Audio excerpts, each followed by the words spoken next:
dudes around the way, the OGs, and when every time somebody say, yo, you the man, we turn our head like, what he say to why he the man? We got them Jordans on, yo, he the man. Like, you got the new Jordan, you going out, ma, can I get a new pair of Jordans? Because you searching for manhood. Right. You know what I mean? Or the dude in the hood, they got all the chicks. He drop one chick off, bring another chick back. Drop one chick off. So what we do, we go run around, we go, you know, Dan, we used to go down the harbor, we get all these chicks' numbers and shit. We just see who can get the most numbers tonight. That's right. That was considered being a man. You know what I mean? And so it was us searching for manhood because we didn't have no real guidance on what manhood was. And I told every time that I say something to you, if you in manhood, you're gonna swell up at me because manhood is to protect. That's what we taught. Right. And so you're gonna swell up at me and you're not gonna even receive what I'm saying. You're just gonna be listening how I'm saying instead of what I'm saying. And so day one, first thing first, you leave your manhood at the door. Matter of fact, pack it up and send it back home to you. You know what I mean? Put it in the box, send it back UPS to your home. I don't need no men here. I need all brothers. I need brotherhoods here. We build a fraternity. Day one. And it comes by the professionalism of the coaches. It comes by the professionalism of the assistant coach.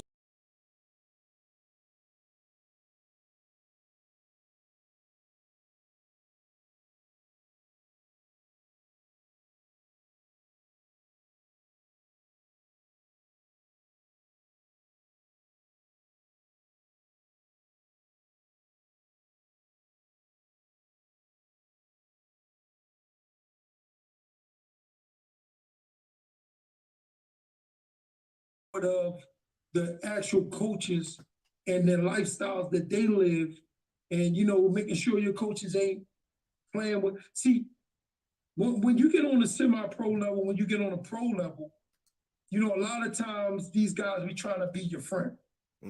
Cause they like, I let them know at the door, yo, I'm not your friend. I'm your coach.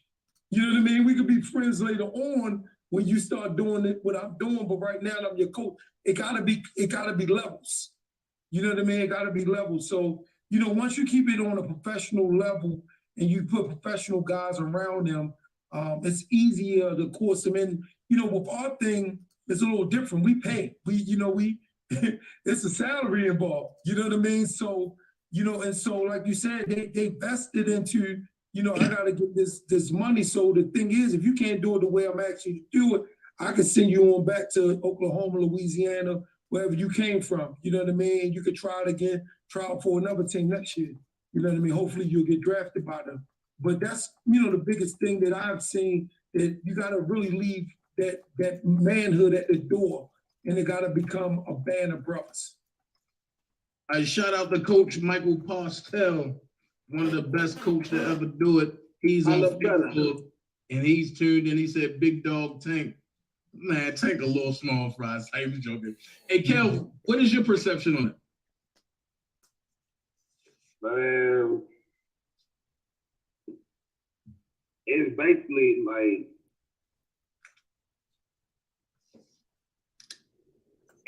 what make me don't understand the situation of like I said, I've been doing it for a long time. Never got caught up in that gang stuff, none of that.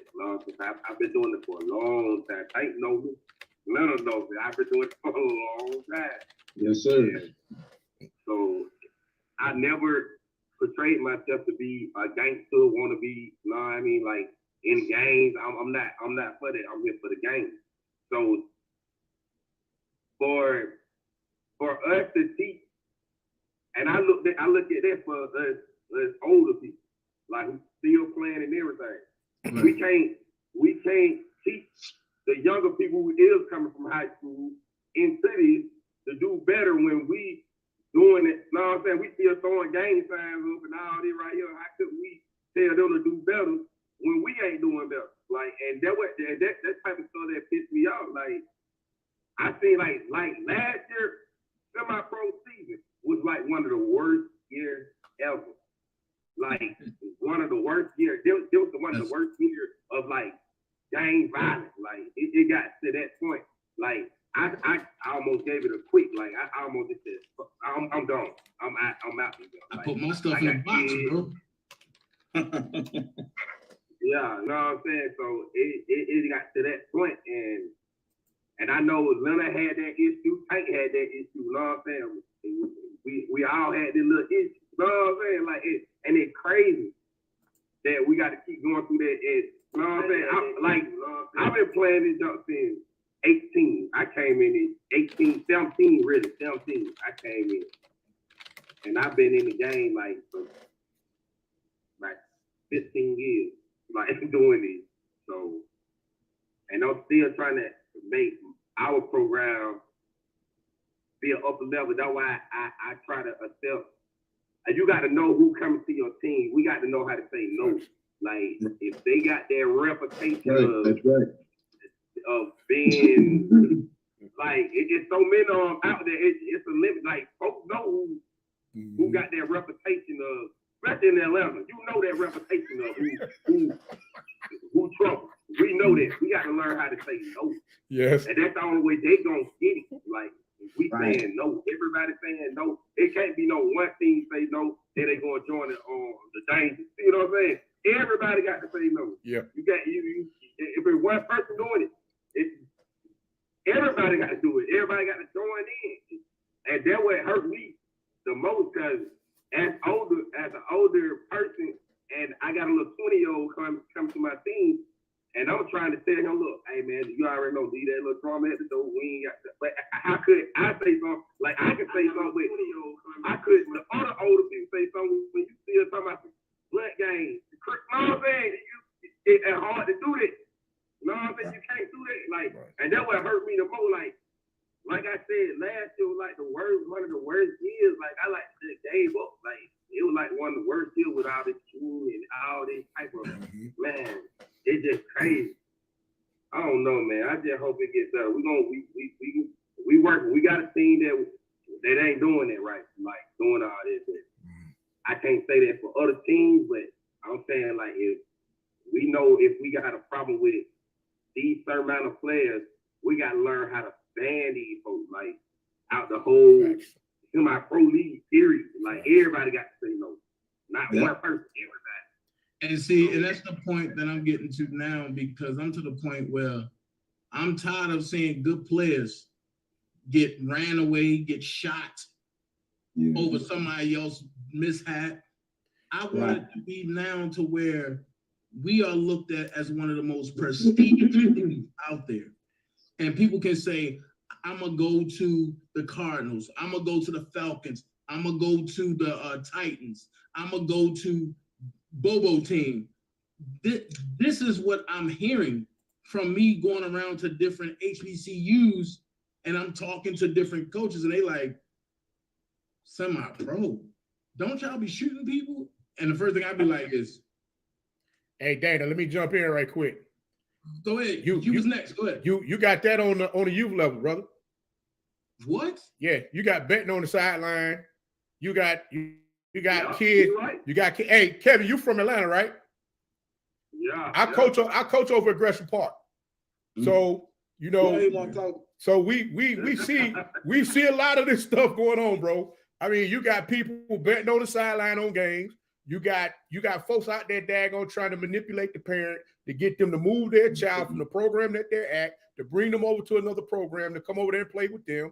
And, you know, they're giving some type of bogus, some type of old foolish type answer, like, yeah, you know, if you come over here, you know, your son want to play quarterback over there, we'll give him 5 plays. You know, it's just some type of whatever to just get them to move, not understanding that you're setting precedents with your child as far as how things are going to continue to keep going.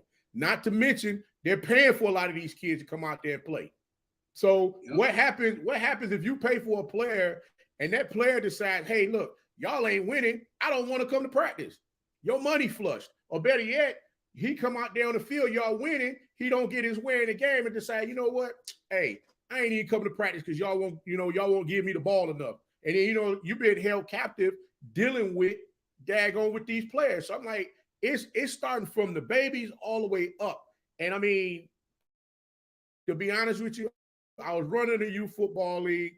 Georgia Extreme Youth Football League, and I got crucified because I did not want to allow a team to come into the league because everybody kept saying, "Hey, coach, if you allow them to come in, we all gonna leave." Well, guess what happened?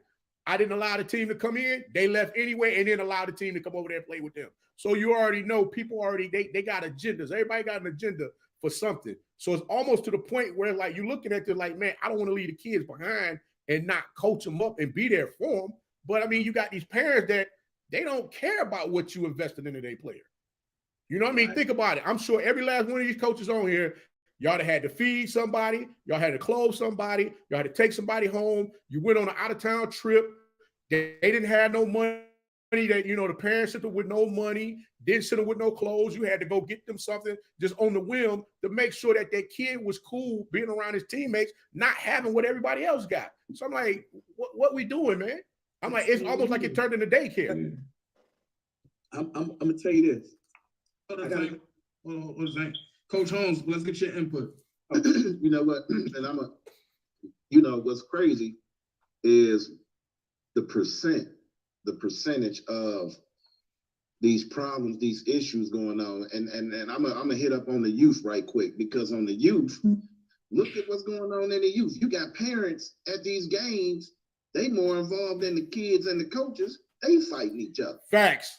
So that's all you're hearing right now. That's all you're hearing right now all over the states is youth fights. If you really pull it up, how many youth fights, it's unbelievable what these kids going through. Because like you said, I forgot who said the coaches is young. These coaches is younger, you know, just getting out of high school. Some probably played 1 year in college. Right. But that don't mean they experience, you know, and a lot of these guys is going to the youth program and they taking that mentality from the semi-pro, taking it to the youth, and now you're getting the parents involved.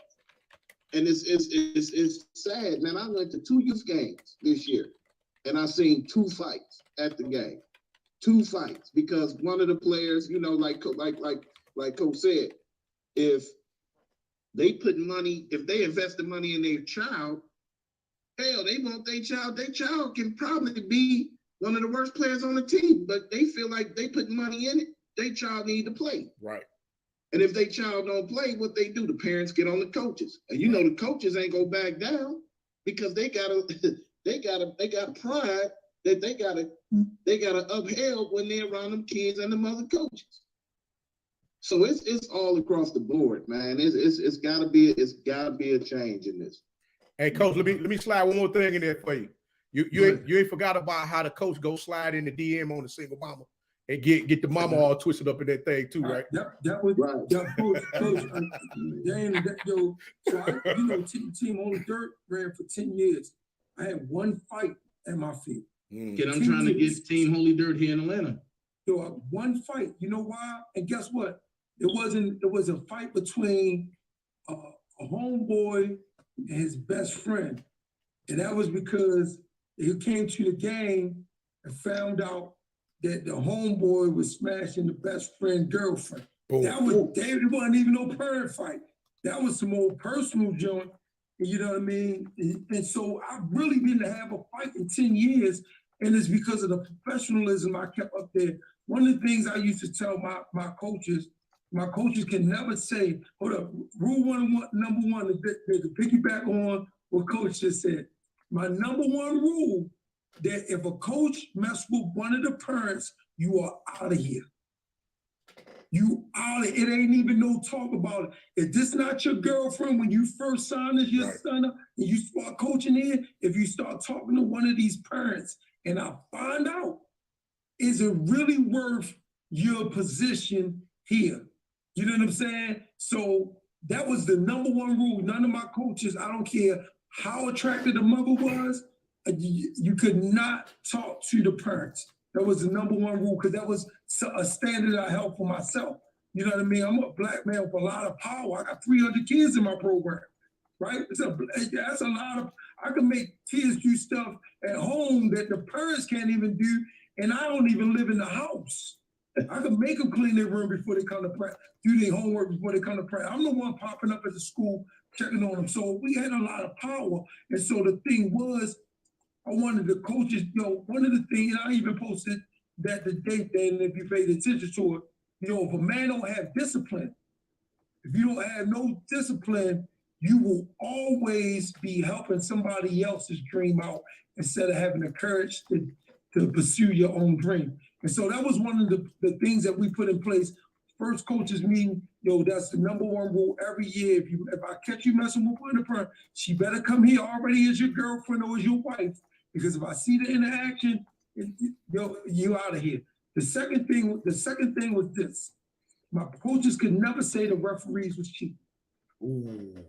Because what you say out your mouth as a coach, now the kids start repeating it, and the parents are standing right behind you, they start saying the same thing. Facts. I don't care what calls don't go your way, you cannot say it out your mouth. Facts. Because you start breathing something. Facts. You know what I mean? And so it's really about, you know, we had a code of conduct, and I held everybody to that standard. They signed that and everything else. So it's really about how you structure your program. I'm telling you, I did 10 years straight. Then took the same kids to high school and put all of them, 100% of them in college. Not one of them perished.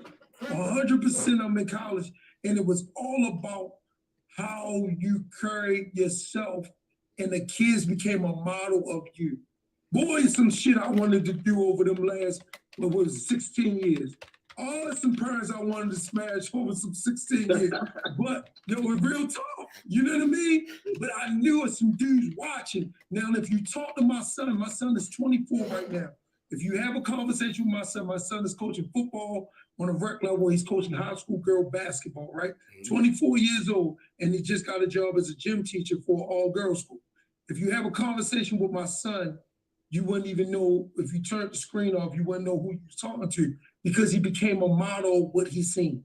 Right. Okay, hold And the on. kids is the same way. King Kai, let's get a player point of view. Yeah, so first let me piggyback off what Coach was saying. One thing I always learned growing up, my mom always told me, children are like mirrors. Whatever they see, they do. Whatever's in front of them is what they're gonna reflect. Like so like if a child's growing up, parent drinking, smoking all the time, kid gonna see the same thing. Parents talk about games, things like that. Kid gonna talk about games. Kid gonna take it to school. Kids are very impressionable. So it's like when it comes to football, I used to use football as an outlet because growing up I used to have anger problems. So I used to use football as an outlet to, you know, instead of harming somebody outside in the streets, something like that, I go put on equipment and take it out on the field and things like that. But basically, it comes with what's the word I'm looking for? Leadership. You gotta look within yourself to make sure, just like I said before, kids mirrors. Kids do what they see. Whatever they're around. I got 2 sons now.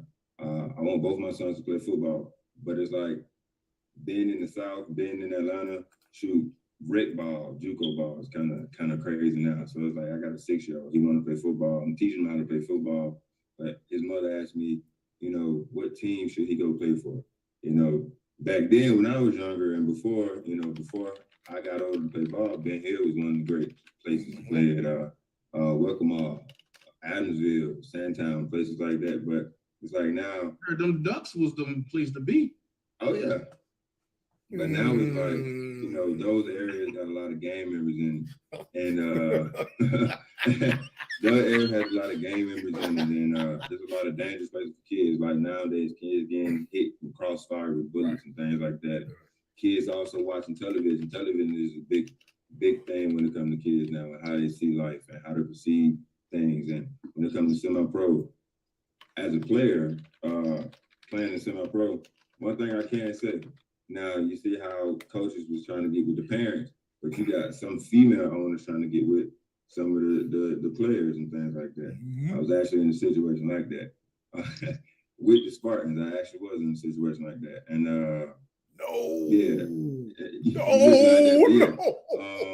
was in a certain situation like that. Things got bad because Wait. You gotta rewind that, dog. Dana J gonna say it. I'm gonna say it. You got to rewind that one, bro.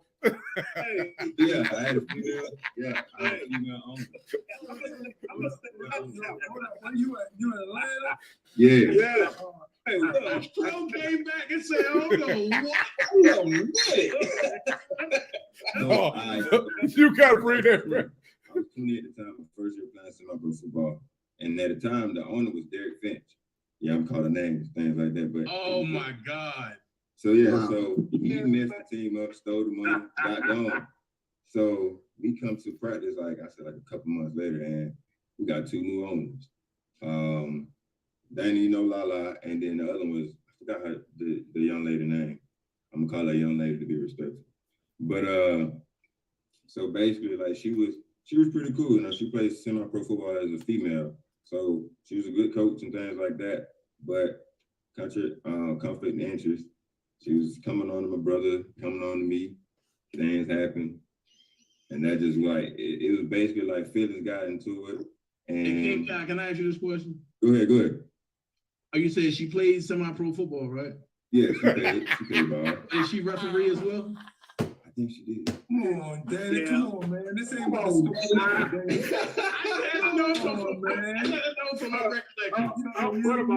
Come on, Dana, really? We doing after football game turns, bro. Come on, man. But yeah, man. But yeah, back to it though. Like, you know, it's just like, you know, people gotta be professional, basically, you know. Right. When it comes to an organizational type group, you can't, no conflict of interest. Make sure everything that's been done on a professional level, because people is looking at you. People, you're representing something. You're either representing your city. Each person on your team is representing themselves, representing their team, representing the coach, and the owner, and their families. So it's just like, you know, if you want something better for the semi-pro organization, period, start by everybody that's in that organization. Facts. So, Coach Crow, What's happening? I'm just saying, how can we get this violence out of our sport? Well, it starts with dealing with like-minded owners. Everything I feel like comes from the top. So what you allow into your organization is what's going to manifest out there on the field. So it starts there. So I think one of the coaches said, I think it was Coach Tank, or one of the coaches mentioned earlier that, you know, if I put a person off my team and I say it's because of violence or X, Y, and Z, you know, you got to have like-minded owners that say, hey, you know what, if you put them off for those reasons, we're not going to pick them up. Facts. You know, so, but if you're dealing with a bunch of people who only goal is to win a championship, well, then of course you're going to have folks lowering their standards and dealing with people that they would never deal with outside of football. Facts. And that's kind of how I carry it. If I don't feel like I would deal with you outside of football, and your character is not of such where, you know, I'm willing to be seen with you outside of this field, then honestly, I don't want you on my team. You know, and at the end of the day, in semi-pro, we all have, you know, regular jobs, even the coaches. So for me, I work for the government, United States government. So my, who I keep around me is very important. I don't have a choice but to keep certain, you know, I can't keep certain people around me. So at the end of the day, some people don't have that force and function, but at the end of the day, who you keep around me, who keep around you is who you are. Right. So starting to get the violence out. Now, granted, you can't handle every situation. So football is a volatile sport. There's gonna be some fights on the field. Somebody's gonna throw a punch and stuff like that. That's gonna happen. I'm not talking about that, but I'm talking about more so like the gang violence and like the bringing guns to the field for the shooting.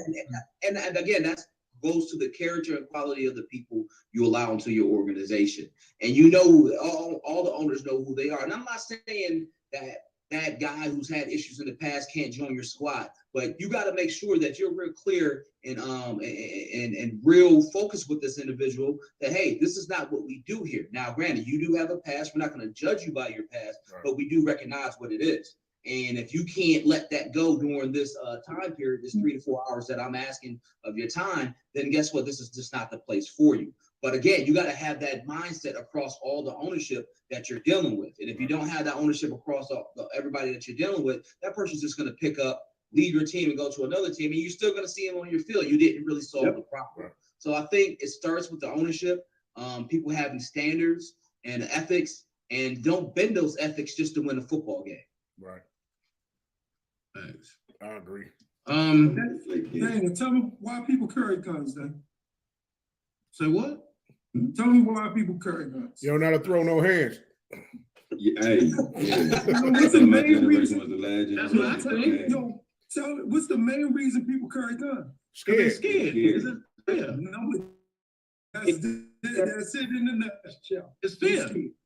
They scared. Yeah. They terrorists. So once you get past the insecurity of what they scared about, then we can get to the actual situation.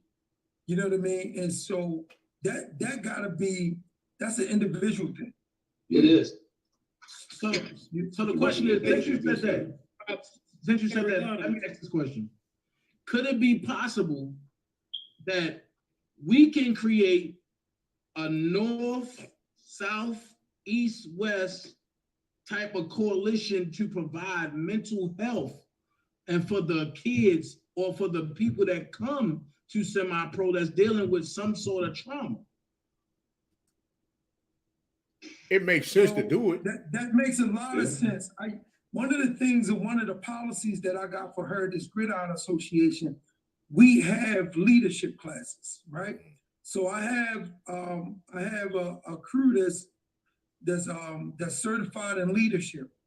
And so this leadership that we actually do, you don't even realize it's turned into mental health classes. You know, now when we say mental health, we gotta be more specific because each person has a mental health, just like your body has a health, like physical health, right? But your body has either a good health because you do the proper things for your body, not nobody else's diet, but what functions right for your body, or you have an illness in your body. Same way you have a mental illness, or you have you're mentally strong. So we have to really, all of us have traumas. All of us got traumas, stuff we went through as kids, and you can't tell me that your trauma is more important than mine. But all of us have choices on how do we react to our traumas. Like your brother said, football was an outlet for him because of his anger issues. Right? He made a conscious decision, let me put on a helmet and pads, and I can go out here and hit people as hard as I want to, legally. I don't have to put my hands on somebody. And by the time that's finished, then all the other stuff is out of my head. Yesterday, I went through a situation with some stuff as far as business, and I realized I have been doing business for the last 4 days. I ain't really left the house. I went to the gym today, and I felt like a new cat because that's my dwellings. That's my second home. And so all of us got a choice on how we react to every situation. And remember, you are your reaction. You don't get it's just like a tea bag. You don't get the essence out of tea bag, the true flavor out of tea bag until you drop it in hot water. Right? Then the true essence of that tea bag come out. You will never get the true essence of a person until they're in a hot situation. And how they react, Antonio Brown, is who they are.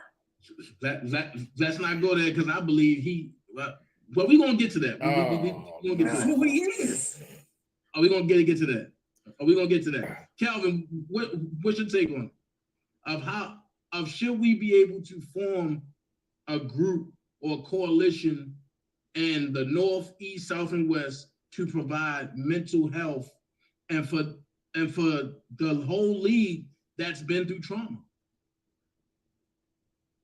I mean, we can do that, but it don't take everybody to do that. It can't be no 1, 2, 3 people, no 4, 5.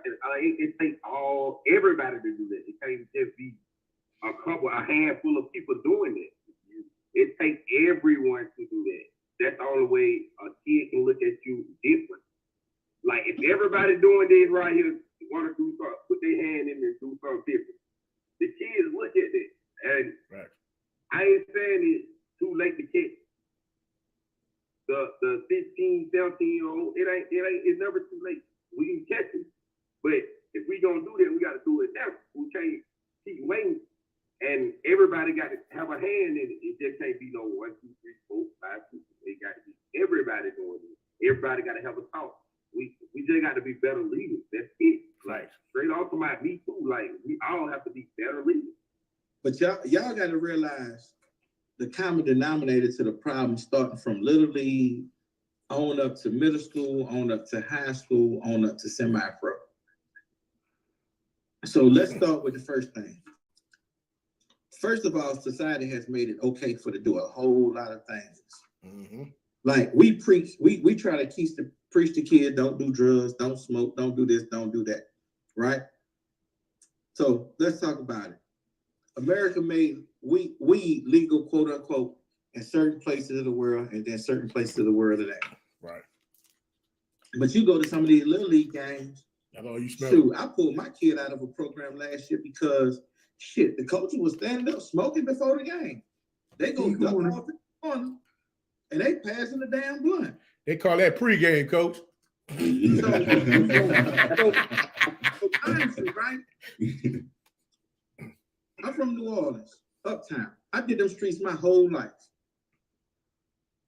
But for me, being in the streets was trying to get out of the streets, basically. Right. So I didn't smoke, I didn't shoot no heroin, I didn't smoke no powder, I didn't do none of that. I didn't start drinking till I was 25.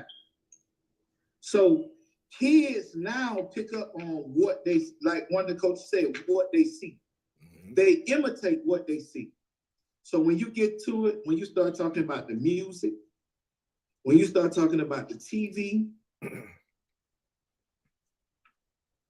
and then when you start talking about the coaches, these kids are imitating everything that's put before them.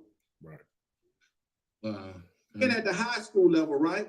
I've coached, I still fool with Little League, I still fool with middle school, and I still fool with high school.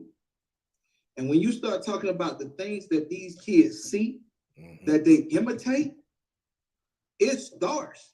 Like one of the coaches said at the park. So not only is they betting, they smoking, they drinking. It's all about them, they accolades, patting themselves on the back. Realistically, it's not even about coaching no more. It's about, can I put together the best group of kids to go beat that group of kids? There you go. So they're not even really teaching or coaching because they went and go handpick a whole group of kids that they know can already play. Yep. Then you get them over to the middle school level and you're inserting them in a situation where you have teachers who have coaching jobs, who are not only trying to be mentors and teach them how to be young men, and all of the things that they've seen before they got to middle school is complete opposite of what they are seeing in the middle schools. Facts. Me and the middle school coach just had this conversation the other day because you got middle school kids right now smoking, drinking, hanging out, and the reality of it is ain't nobody drug testing middle school or high school kids right now. Right. So, and then it bumps up to the high school. And we have that issue. And I give you a prime example. 2 years ago, I had a kid who wore the number 1, was probably one of the top running backs in regions at 5'8", right? And I'm one of them coaches, I go above and beyond for kids. I coach girls basketball and football and track. And shoot, these kids on a Friday night after the game, they putting up the quick trip, they buying blunts and weed and rolling up. Because this is what they seen from park to middle school to now. Yep. And no matter how much you preach to them, the other downside to it is parental guidance. They parents is rolling up, smoking, drinking, right? Listening to the music that's glorifying the gun violence, glorifying the killing, glorifying the gang banging. You walk in, you see these parents walk up to each other now. Because that's the day and the age we living in, because we have young parents. Facts. So these kids, when you're trying to instill something in them and you try to tell them, hey, look, in order for you to get to the next level, and I heard one of the coaches talk about college recruiting. Right now, college recruiting is jacked up. 1, because of the transfer portal. 2, because of the NIL, but also because, so you got these kids not coming out of high school They not getting the opportunities they got 2, 3, 4, 5 years ago. That's it. With that being, the college walks into the building now, first thing he's gonna check, grades. Yep. Second thing he's gonna check, attendance. Yep. Third thing he's gonna check, character. Yep. Fourth thing he's gonna check, parental background. What kind of family does he come from? They ain't even worried about yet if they can play. They're checking the things that could possibly ruin their program. And so then they get to the athletic ability. Is their hands big enough? Are they actually 6'1", 6'2", 6'4", 6'5"? Do they actually weigh 170, 180, 190? Before they even get to athletic part. Right. They looking for the next phase of their program. That's right. And so that next phase, before kids used to get by without having those grades. Right. SAT, ACT, the bar has been raised. Before the ACT, you used to score a minimum of 17 and you was college eligible. Yep. Now, if you don't have a 3.2 or better, you have to score 20 across the board on ACT. Yep. SAT, before you could score 1,100 and you were fine. Now, if you ain't got above a 3.2, 3.4, 3.5, you have to score 1,300 or better. So the criteria for these kids has changed, but you got a younger generation of parents who have allowed these kids to, how can I say this? Feel entitled. Facts. Yeah. So, Word. so That's that the stuff word. transferred. That is So now the stuff they didn't get a college scholarship, so now they want to come walk out here on the semi-pro field. And I did X, Y, Z. Look at my huddle, and they think they can come to you, and they still that same superstar, but it's 2, 3 people better than you. Boom.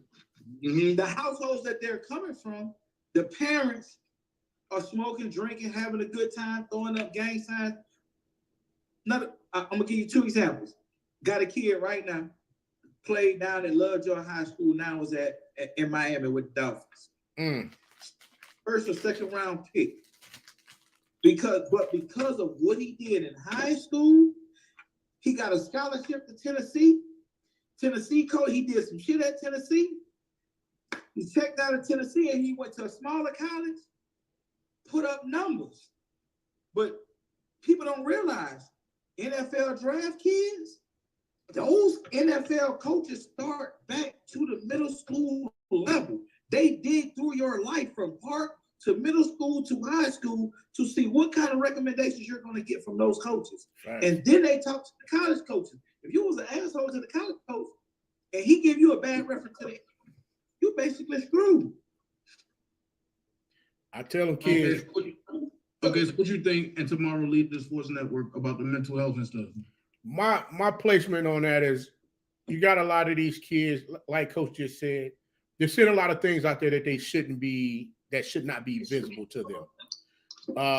The smoking, the drinking, the chaotic, the chaotic acts that you see go on and on all the time around these young folks. I mean, that's just something that you shouldn't see. I mean, heck, when you got people out there that's fighting at games, like I'll give you a prime example. In the city, I was the only one that was able to get Lakewood Stadium for championship games.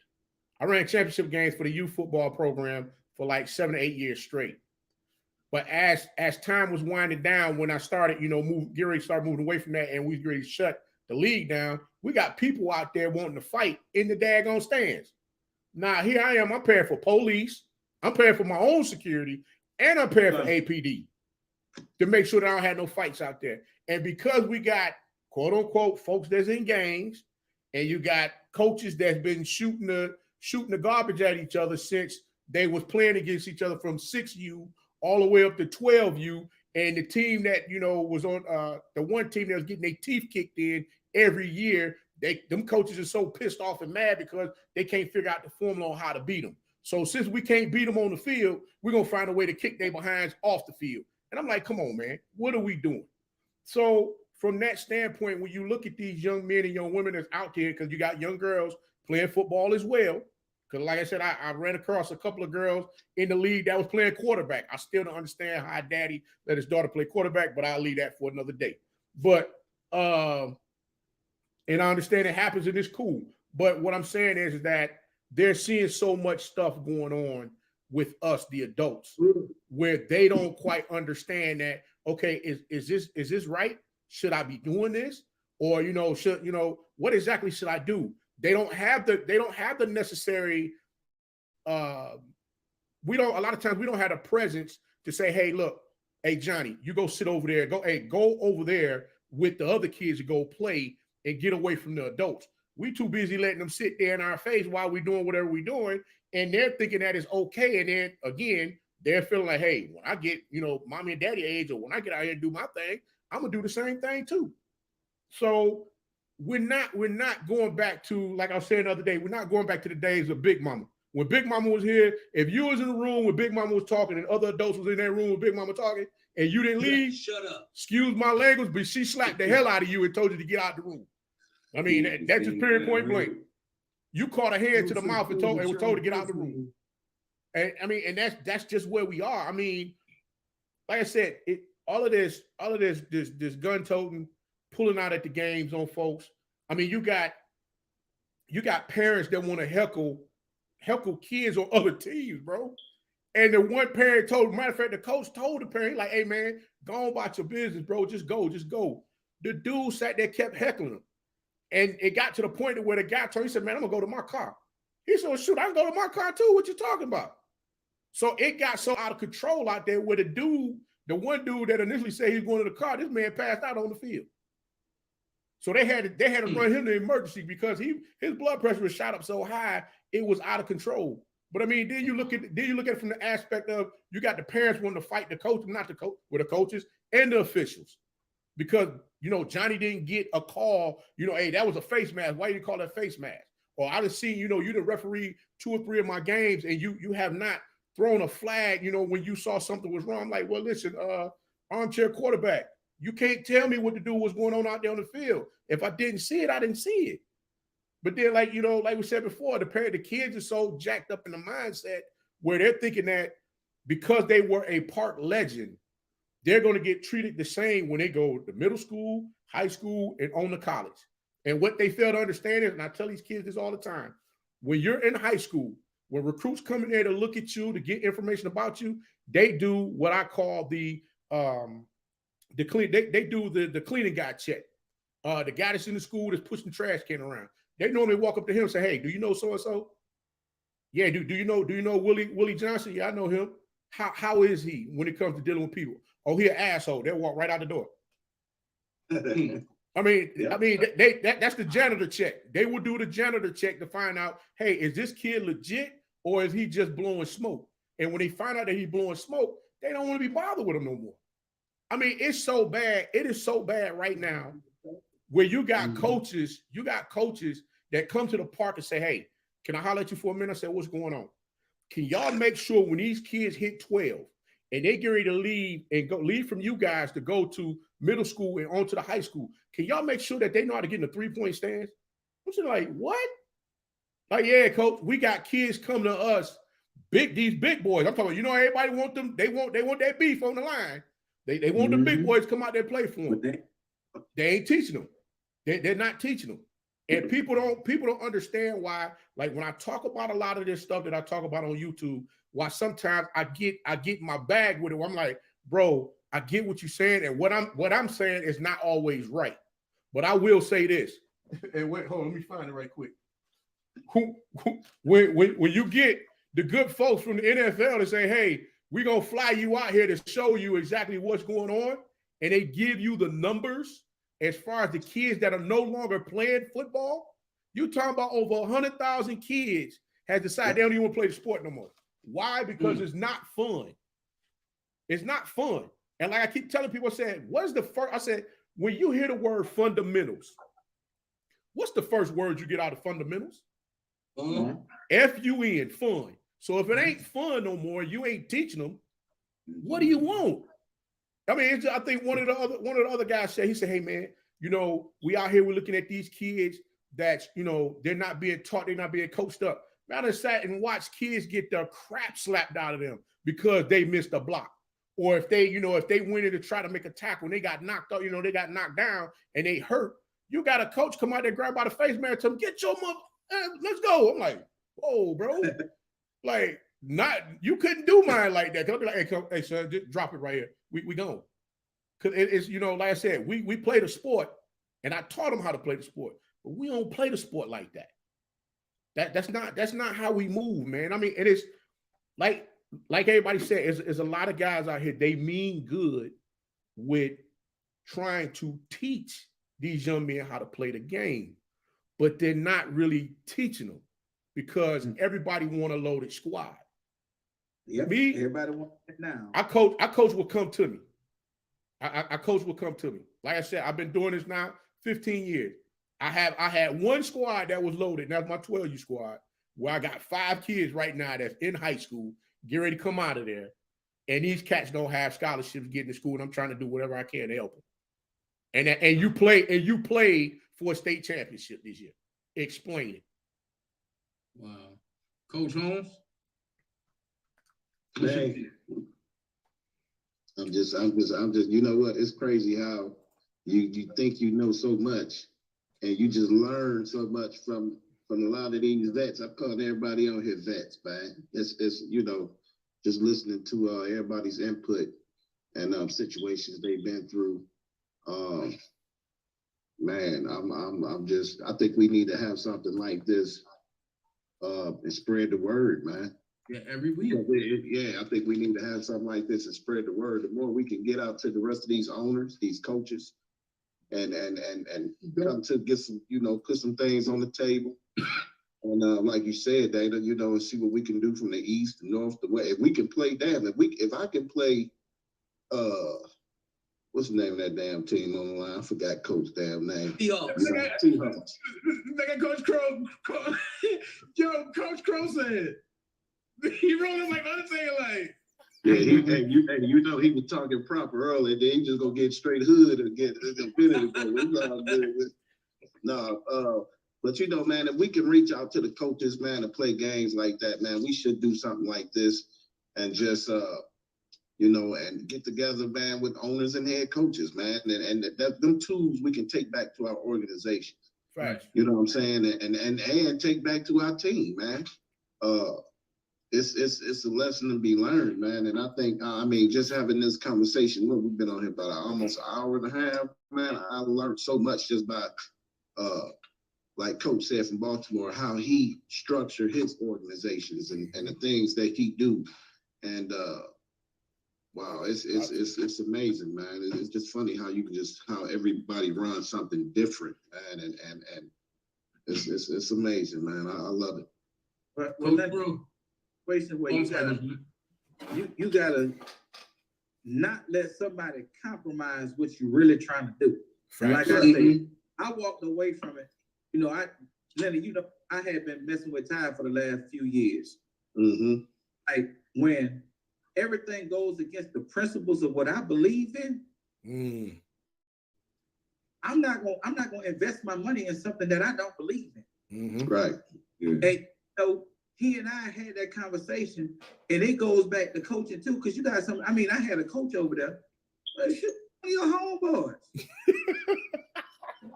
want to tell me, nigga, you know who I am, you know what I do, blah blah blah blah blah blah blah. And I'm looking at him like, it's sure no. Who I am. That don't you even fly. Because where I come from, I'm not finna sit here and argue with you, dude. Right. But this is supposed to be football. Right. Let's get back to that. I don't know why these dudes out here act like they act. Look at you. Ain't about football no more, Coach. Yeah, let's get back to that. It's about, you got to understand. Okay, answer me this. Why is there rankings in youth football? Let me tell you why it's ranking in youth football. Yeah, I need to come. And I'm going to tell you a little bit about the rankings in the youth football. So see, the white boys sit behind there. I hope there ain't no white dudes on here. Don't get offended. But the white boys sit behind their computer and they doing the high school football and they ranking kids. Right. And when you start looking, you be like, but wait a minute, it's a kid over here that's doing this. Like right now, I give a perfect example. I got the #1 running back in the class of 2024. I just did his application. He finna leave me and go to IMG, right? Damn. But it was an argument whether or not this kid should have made first team all region coming from London's Mill. Because this year we was a little shaky. I mean, we was in a rebuilding stage. We lost 28 seniors last year. Wait, coach, hold on. Let me ask you a quick question. How long you been at Monday's Mill? I've been at Monday's Mill almost 12 years now. So you remember Morales? Yeah. Man, that boy, oh my God. That boy was dangerous. Yeah. That boy was dangerous. That boy was there. He ran all over Stevenson. Right. I got my running back from 4 years ago that graduated with my son is in Detroit right now. Rodney Smith played at Minnesota. Get out of here. Listen, let me tell you what's crazy. The Panthers drafted him, right? Cut him. He turned around, went play somewhere else. Panthers came back and got him last year when he got hurt, and now he in Detroit. My linebacker that went to Minnesota with him. Falcons drafted him. Y'all know I'm a big LSU fan. I'm from New Orleans. Right. But shit, he was better than Duke. He outplayed Duke in preseason 2 years ago. Y'all cut him. He went and finished the season with the Chargers. And then he turned around and got picked up by the Jets. What's his name? Jonathan Celestine. And then guess what? Carolina picked him up this year when the Jets had him on the practice squad, claimed him off waivers. That's crazy. Wow. Coach Pro, I'm sorry, Sam, go ahead. So what I was getting ready to say is, like, they don't understand the dynamics of this stuff when it comes to that. And right now, I'm just going to be honest with you. In semi-pro now, and I'm going to say this again, and I say it till I'm blue in the face, if you can't take kids that's 25 and under, which will get your program recognition, it's not going to be successful because the ones that are older feel like they know more than you. You can't tell them nothing. And some of them, you got to think about it, have came from college. So they feel like they've been coached by someone who know more than you. And now, again, I'm going to say this. The stuff that has infiltrated the minds of society, from the TV to the music to the video games, has our kids messed up to where you're to fine-tune them week in and week out and change their practice. Because if you get them to the next level and they're not a reflection of you, boy, it's hard for you to get a college coach to come back in and take another kid. Coach Pro. Go ahead, Coach. Kind of piggyback off what Coach just said, you're not going to take too many older guys and do a lot of great things with them because, they a lot of them do think they know more than what you know. Now, for me, in my opinion, I've been blessed with a great situation because I've had a lot of my guys since, 24, 25. So, they're getting old now. But, in semi-pro, I do find that the You're still missing one. Huh? Are you still missing one that you regret? Well, you moved to Atlanta, so I don't count you none. I'm talking about Dio. I ain't talking me, I'm talking about Dio. Dio old now too. But my point is, yeah, you're not. If you can't take a bunch of old guys and make them work, you do got to try to get them right out of college and stuff like that. And I've just been blessed because of the area I'm in. I got Bowie State right there. We got University of Maryland. We get 1 or 2 guys from them every year. Then we got Morgan up the road and Compton. So we just got the right area. We got Howard. So we were able to get those younger guys and put together a great program. But again, not everybody's going to be blessed with that. So what do we do when we're in these areas where we don't have the kids that are trained? We don't have the kids who've been through a system. We don't have the kids that are coming right out of high school. And I think Coach hit it right on the head. You got to be able to grab them young. Grab them young. And get to their character early. Either you got to start to change that character, or you got to understand that character is not going to work for the game. And you got to get to that early, because if you don't get to it early, it will ruin your program. You know what I mean? And so, but again, this is another issue with semi-pro. Right. Co-pro, let me tell you a secret. What's that? So this is what I used to do when I used to have my team, right? Mm. So, every year, high school graduates a class, right? It's a given. Every last one of those kids on that high school football team is not going to go to college on a scholarship. Facts. Yep. It's a given. At least 10 to 15% of them are not going to go to college at all. Facts. Mm-hmm. So what I used to do was I was one of the first. When I heard one of the coaches say something about Lakewood, Mm-hmm. I started that big stadium shit in Atlanta. All right. I was the one who started the Tri-Cities, the Westlake era. Gotcha. But what I would do is, those high schools that I played at, that I solidified those fields, Mm-hmm. I would go talk to those programs, those kids that didn't want to go to college or knew they wasn't going to go to college. That's why I started that. So when I made that long run, Dana, like the Bolos, the Tanks, all of those kids, I give you the history on Bolo. Bolo graduated from Banneker High School in like 02, 03. 03, right? But, yeah, because he had an IEP, they didn't give him a diploma, so he couldn't play in college. Because he had an IEP, he got a certificate of completion. Right. But he was one of the best freaking linebackers to play this game. Ant Norris, his friend, Chris Payne, them dudes. Chris went to Albany State, but if any of y'all know Chris got his own mind. You can't tell Chris nothing. I never understood why Chris is not on the next level. Chris I should have played with him 4 years in a row. played pro ball. But before Chris, I had Donnell Burns, who played at Albany State, who was my quarterback. So, like, them dudes was so coachable, it didn't make no sense. But when you go back and you look at my old roster, I had a mixture of Banneker, Tri-Cities, Westlake, and South Atlanta. Hold on, Coach. You just said a key ingredient. You said coachable. A lot of these kids ain't coachable nowadays. But listen to why. Because I went and recruited those kids who were coming out of high school, Right. who didn't go to college, Right. and I recruited a few kids who went to college, Right. who kind of flaked out, Right. and You was wanted your first that. influence. Right. Yeah. So my recruitment wasn't just jumping on the internet, getting on semi-pro boards, or getting in the trash talk group recruiting Like, players. you wouldn't look them face to face. You know what I I mean? went. But you know what? Yeah, I don't like to recycle players.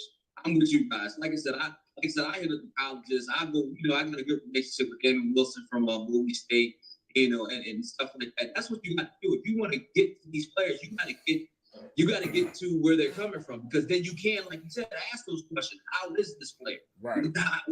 Is he going to make practice? Is he going to be dedicated? You got to be able to ask those questions. Because if you can't ask those questions, you're not going to get something that you're not going to get a player that you want. And I think one of the issues that we have with semi-pro, and this is what I was trying to allude to, Coach, is fifth place trophies.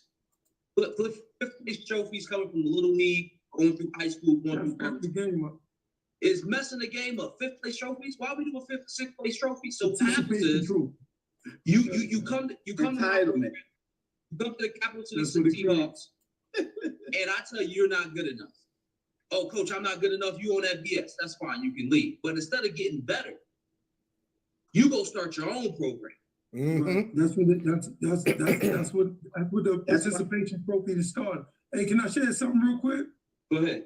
So I had to go through a different type of process when I went, because I went from high school to being a head coach in the pros for the APL in Sacramento, and so we had to draft, and so we had to do these combines in Houston, at the University of Rice University. We did these combines. And so what I would do is, we had Fridays, all the weigh-in and sizing people up, all the agility stuff on Fridays. But on Saturdays, we did a little, did things on the field. I could care less about your 40 time. Yep. I could care less about your broad jump. I can care less. That's not football shit. Nah, that don't mean nothing. One of my things was this, bro. And so even in my new league, HGA, we won't be doing combines and underwears. When you do your 40, you're gonna be doing it in your helmet shoulder pads because that'll get a real accurate time of how fast you can run your 40. When you do all your drills, like even with you, if you look at a guy catch radius, if I ain't got no shoulder pads on, I can catch anything over top of my head. I can put my hands together like this over top of my head. You know what I mean? But when you got shoulder pads on, your catch radius changes. So we got to make it more realistic. And so what I was used to do to the guys, I would invite certain guys that I was interested in to sit at my table at dinner time, because we always do this big dinner every night. I invite them, come over, sit at my table, dinner time, right? And so I would ask them, here's the kicker, Dana. I would talk to them around the table and I asked them, yo, tell me about your family, you know what I mean? Each one of them around the table. And so I always tell them, they always start off, tell me about your mom. I always ask them about their mom, and they tell about their mom, oh man, this is why I'm doing this. So I want to, put my mother in the house. I'm going to take my mother, work 3-4 jobs and this, that. Everybody's story of their mother, how their mother was the engineer of the house, the backbone of the house. Then the next thing I say after this, tell me about your dad. That's the first, guess what the first thing we hear? He ain't there. Oh, he ain't shit. The first thing we hear, he ain't shit. I'm like, oh, what you mean? He ain't never been there, whatever they said. I said, the only reason you say that is because your mother taught you to say that.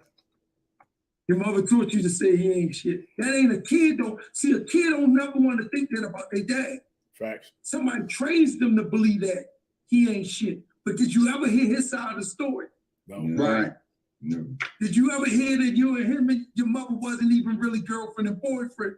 She was a side piece. She already knew he was married or already had it. Did you ever hear his side of the story? So I always talk about that, but I don't say that to the very end and I'll go around the whole table because I want to hear the character of, because here's my kicker. If you don't have a man in your house, right? Because I always ask you got a stepfather, you got, if you don't have a man in your house that you usually listen to or you can hear from, it's going to be hard for you to receive from another man. Yeah. Yeah. That's right. There's a wall that goes up, and you can tell by when they first talk to you or when you're trying to coach them, their eyes go to the ground, they're looking in the air, because they're basically, I tell you people this all the time. Words are the lowest level of communication. Facts. Words just try to describe an experience. Right. But it's not the actual experience. It's just trying to describe the experience. And then you have some experience, sometimes you say, I can't even put it in words, it was so good. Right? So words are the lowest level of communication. Body language. That's why I gotta be in front of. That's why Coach was important when he said he went to them schools and he recruited them kids. Body language speak more than any words can say. And so when you're looking away from me, looking in the ground, looking in the air, this, that, and other, you basically tell me I ain't trying to hear this shit. I ain't listening. Right. I'm just standing here because you coach right now, but you ain't really receiving what I'm saying. You worried about a man saying because you ain't used to receiving from a man. So that's very important for who I'm drafting. Right. Can he receive? Because there ain't gonna be nothing but men in this camp teaching you. Right. So he can receive from a man first. So the thing after that, I teach my players this. There's no such thing as a stud on my team.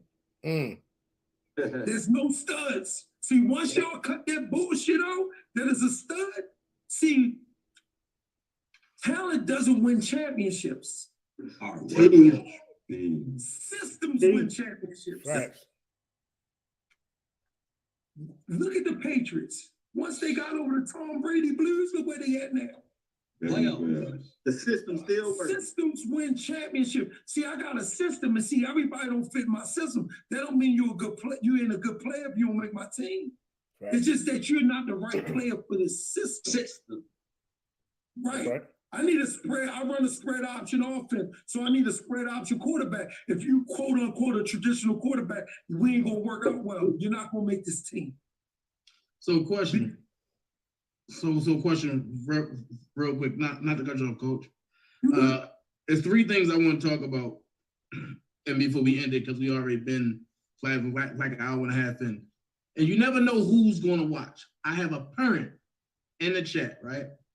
And she texted me and said, matter of fact, first she put in the chat and she said, and my boys were great in football, but nobody acknowledged them, not even my cousins, the Crowells in the NFL. And then she said, yes, my kids played football from the ages 5 to 18. Nobody encouraged them to go forward in football. Right. I'm looking at her son right now, and I've been looking at this for the past 22 minutes, but that's why I keep looking like this. I'm looking at her son. Man, child. Her son is Johnny Glenn, and you can look at his huddle. It's Jayni Glenn, Glenn. And this is from his sophomore year in 2015. What's your name again? Johnny, Jayni Glenn.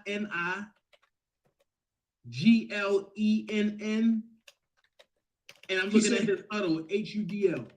She said her cousins were the Crowell, so I'm just happy to be a Crowell. This is young nigga's name. Right. Ain't too many of us rolling around here, so right. Maybe she didn't reach out to the right family members. Right. You say J.A. Spell his name again? Jayni space Glenn. And I'm looking at his huddle. Yeah, I'm looking at his huddle right now. Yeah, I'm pulling him up too. Man, this is beyond ridiculous. Running back. This is beyond ridiculous. JAYNI He gone. You ain't catching that. He out of there. And he didn't make it to the league or college. It's like he gave it up. Oh, that boy can move. You know what? Oh my goodness. It's funny you say that. Yeah, he can move. Yeah. Hey, did you see the play where the guy running like right next to him down the sideline? Yeah. Yeah. I mean, he just outran him. Crazy. Look at this kid. He gone. JAYNI. I found it. Space GLENN. High school? Yeah. Yes. This This is is all for It's just 2015. direction or something else. Yeah. He can find a quick. And he just walked away from the I'm game. going to tell you his problem in a minute. Let me look at it. Go ahead, finish talking, Dave. I'll tell you his problem in 1 minute. I was about to jump on that myself. I'm gonna let you go first, Coach. Told the problem.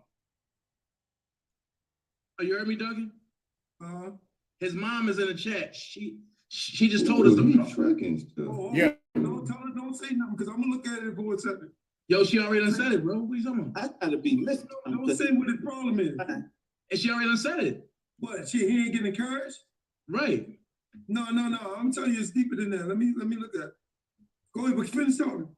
So when I look at stuff like this, it's like, how can we as a semi-pro organization reach out to these kids and not let them get away, or not let them just walk away like, oh, well, nobody cared about me, so yeah, it's just one kid left behind. Well, And because I feel as though that no kid should be left behind.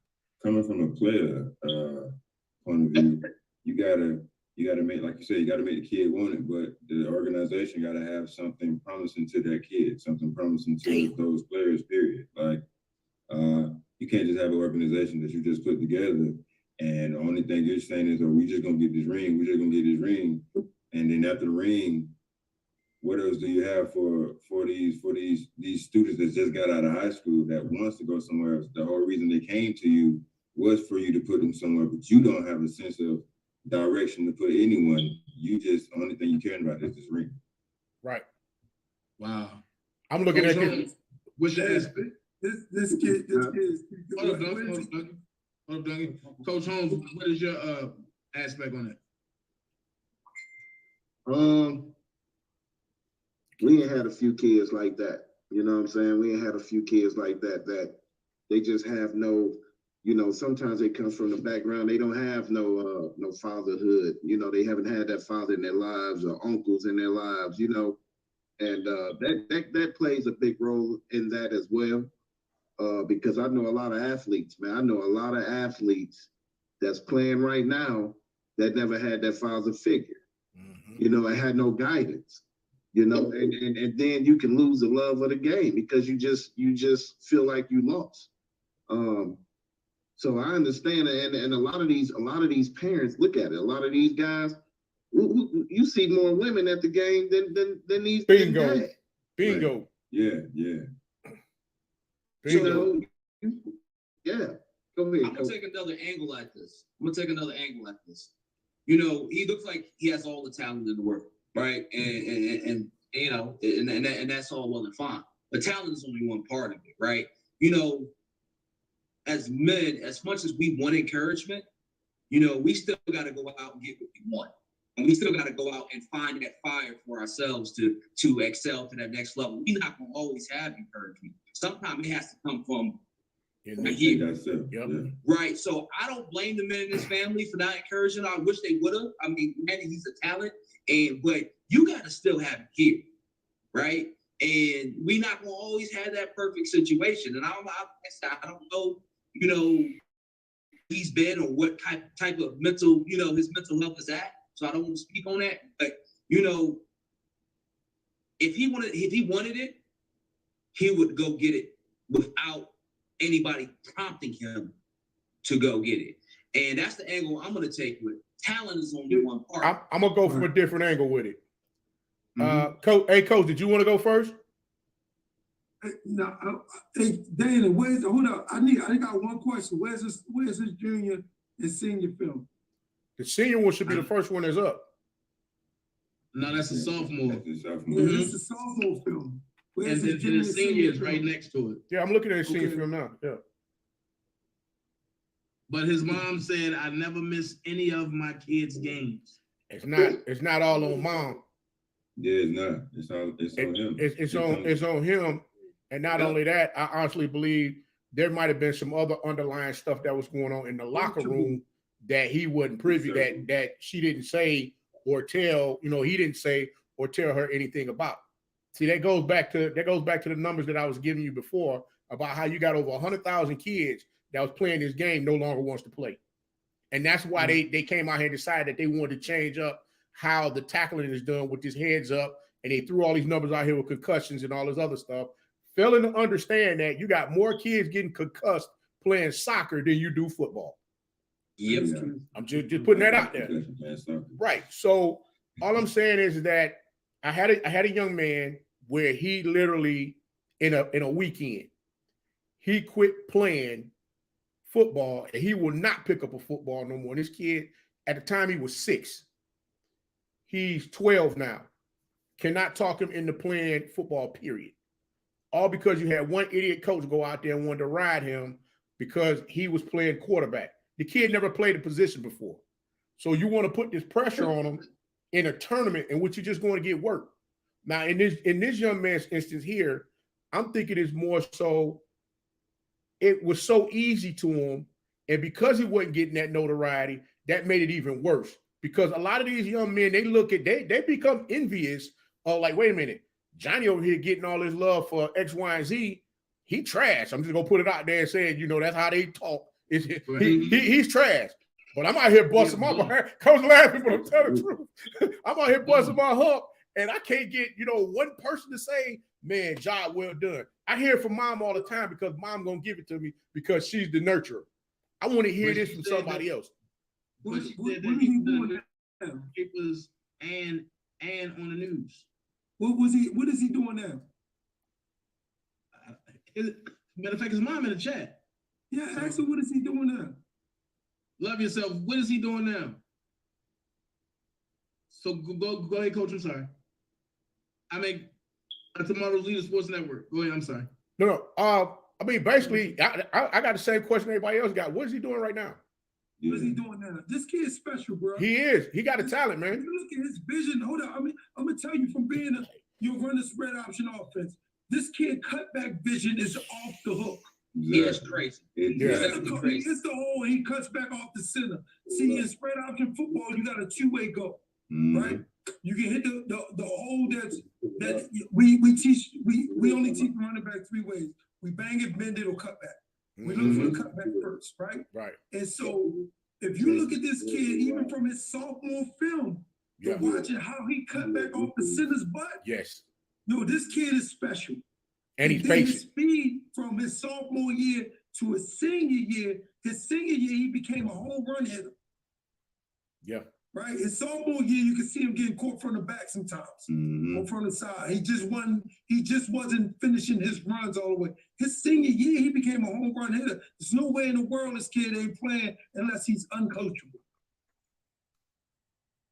You know, a lot of times a coach will have one situation with a kid and he'll get a label. See, this like women do with us sometimes. We wasn't mature. When we get older, we become a better type of person, but we got a label now. Right. You feel what I'm saying? It take the right coach right here for this kid. It take the he need a coach that's really a great mentor and a great man. Boom. No soft ass coach can't coach. He too damn talented for a soft ass coach. He need a coach prime. Yeah. Hey, coach, check it out. What's so crazy about this young man running the ball? Look at him when he goes down the sideline, and you see the defender got a beeline on him, and it's like he slow up just enough to cut back inside. I'm like, man, you cannot teach that.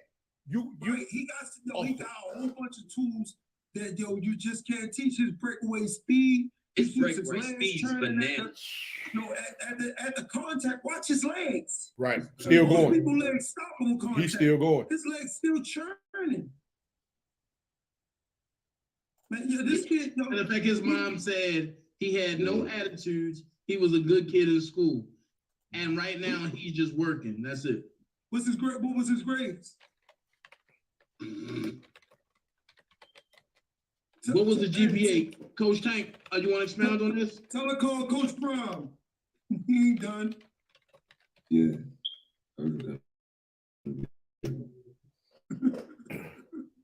Sure he ain't done.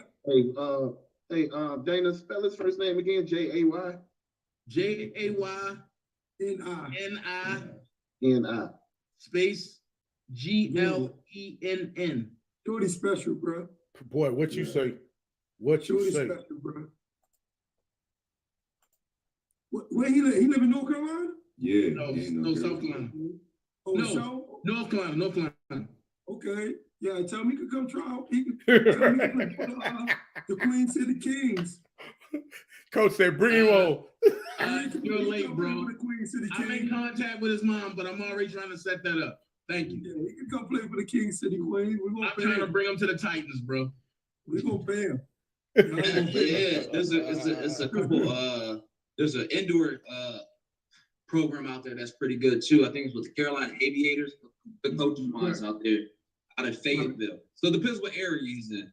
But I know there's programs in North Carolina that he can definitely excel for sure. Right. So my next question is, and I gotta go here because I got two more topics and then we out. Real. This topic is going to be probably of the longest. We seen what happened the last 2 weeks. Y'all know I'm an AB fan. What is y'all take on what happened between AD versus the Bucks? I'm gonna mute my phone. No, Coach, don't do that.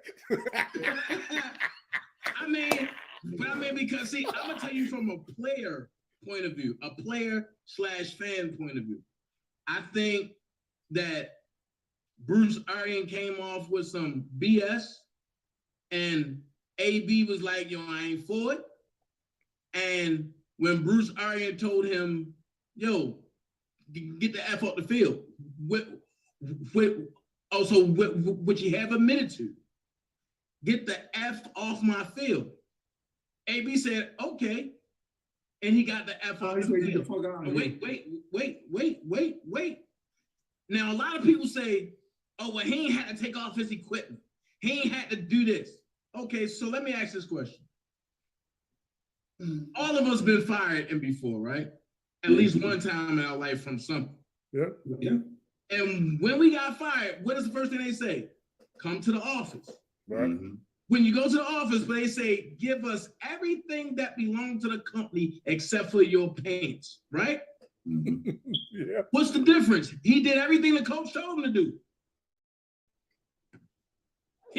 He got fired in the middle of the game. He took off everything that belonged to the Bucks, and he left. You talking about a whole different. You talking about a whole different level right now. These guys. First of all, I'm gonna tell you this. Wait, now Coach Leonard was talking. Hold on. These are grown men, man. That's making millions of dollars. High six figures. They are. It's rules and regulations in the NFL that they have to sign off on and follow. These players can get all the kind of help that they need in the NFL, but it's players that you just can't damn change, man. Like Coach said, some of these players they not coaching, and they got the best damn talent it is, man. Y'all know who the hell Pac-Man Jones is? Oh, yeah. Facts. Yeah. Y'all know who Lawrence Phillips is. I played against Lawrence Phillips in college. Now, Lawrence Phillips had a problem with beating up women in college, but was still drafted first round. So what did he do? He got kicked out of league for abuse. And then he went over to Europe and broke the record. He was the leading rusher over in the NFL Europe. He rushed over 1,000 yards. And what they do, Washington, I think it was Shanahan, Washington gave him a chance and brought him back. He had a hell of he didn't even finish the whole year, but he came back and was dogging at Washington until he got caught up in doing what again? Beating up on women. Beating up women. Right. So these guys, man, Antonio Brown had so many chances, man. He if not the top receiver when he was in Pittsburgh, Tomlinson wasn't having that shit. Yeah. So, No, he was not. No. So let me ask Tomlin don't play. Let me ask this question. So it's cool to just abide by the structure and the rules of the plantation, right? I'm gonna put it this way. Is it cool to abide by the structure and the rules of the plantation? But then if it hits you in a way that you don't agree with and you disagree with something, now you're the bad guy because you did what they told you to do. All right, Dan, come on, let's be real. Let's be real. What? Wait, no coach to come back in here. Go ahead, coach. I wanted to be my phone, y'all. Let's Go be ahead, real, y'all. I deal with this shit on a whole different level, bro. Let's be real about it, right? Let's be real. Like You Coach don't said, like AB. No, it's not that I don't like. I don't know the motherfucker to not like it, right? Right. So it's not that I don't like AB. I got a problem. I don't never have a problem with a person. I got a problem with a person's behavior. Yes. Right? But he did what he was told to do. Listen to me. I love my ex-wife. I hate her behavior. So understand that, bro. Understand. I'm just breaking it down to you. Let's be real about some things. And as we're gonna be real, hear me out. When you become one of the top players in the nation, in high school, 9 times out of 10, you was a top player in rec ball. Yeah. People knew you was coming. Right. Right? Most of the time with these coaches in rec ball, they coach the talent, they don't coach the kid. Boom. There you go. So when a kid don't do right in school, disrespectful at home to his parents, doing dumbass shit in the neighborhood, this, that, and the other, they don't have a penalty because he's the best player on the team. He the best player in the league. They wash it up under the goddamn rug and they let this kid play. That's why I told you systems win championships. It ain't individuals. Well, you gotta understand that AB been doing this shit since he was in rec ball, bro. Motherfuckers would tell you that. Luke was telling us, yo, they was doing, Ocho Cinco been doing this since they was in rec ball, bro. That's their nature. And so when they get to the point, money only makes you who you really are. More who you really are. The real you come out when you ain't got the bag for it no more. Once you get that money, the real person comes out. So the thing is this. We seen some stuff when he was in college, right? When he first, if you read his what you call coming out of high school, which I posted up on YouTube, on Facebook, that he had a situation with a security guard, the first college he went to, and got kicked out of that college before practice even started, bro. Remember, football players are first ones in practice. Yep, first Yes, one on they are. campus. Right. So before practice even started, he got kicked off this college he went to. Got It was wrong for AB to do what he was told to do. He was told to get the F out of there. Listen to what I'm saying. I've seen the same AB throw a goddamn cooler because Ben Roethlisberger didn't see him in the middle of the field wide open. It's an accumulation. It's an accumulation Exactly. of This bad is who he is, Dana. And we only defend people that we can fucking relate to. Well, I can fucking relate to him.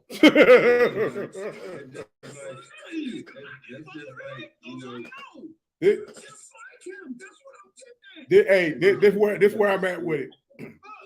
Look, one thing I would never denounce: football. I was the most psychotic motherfucker on the field.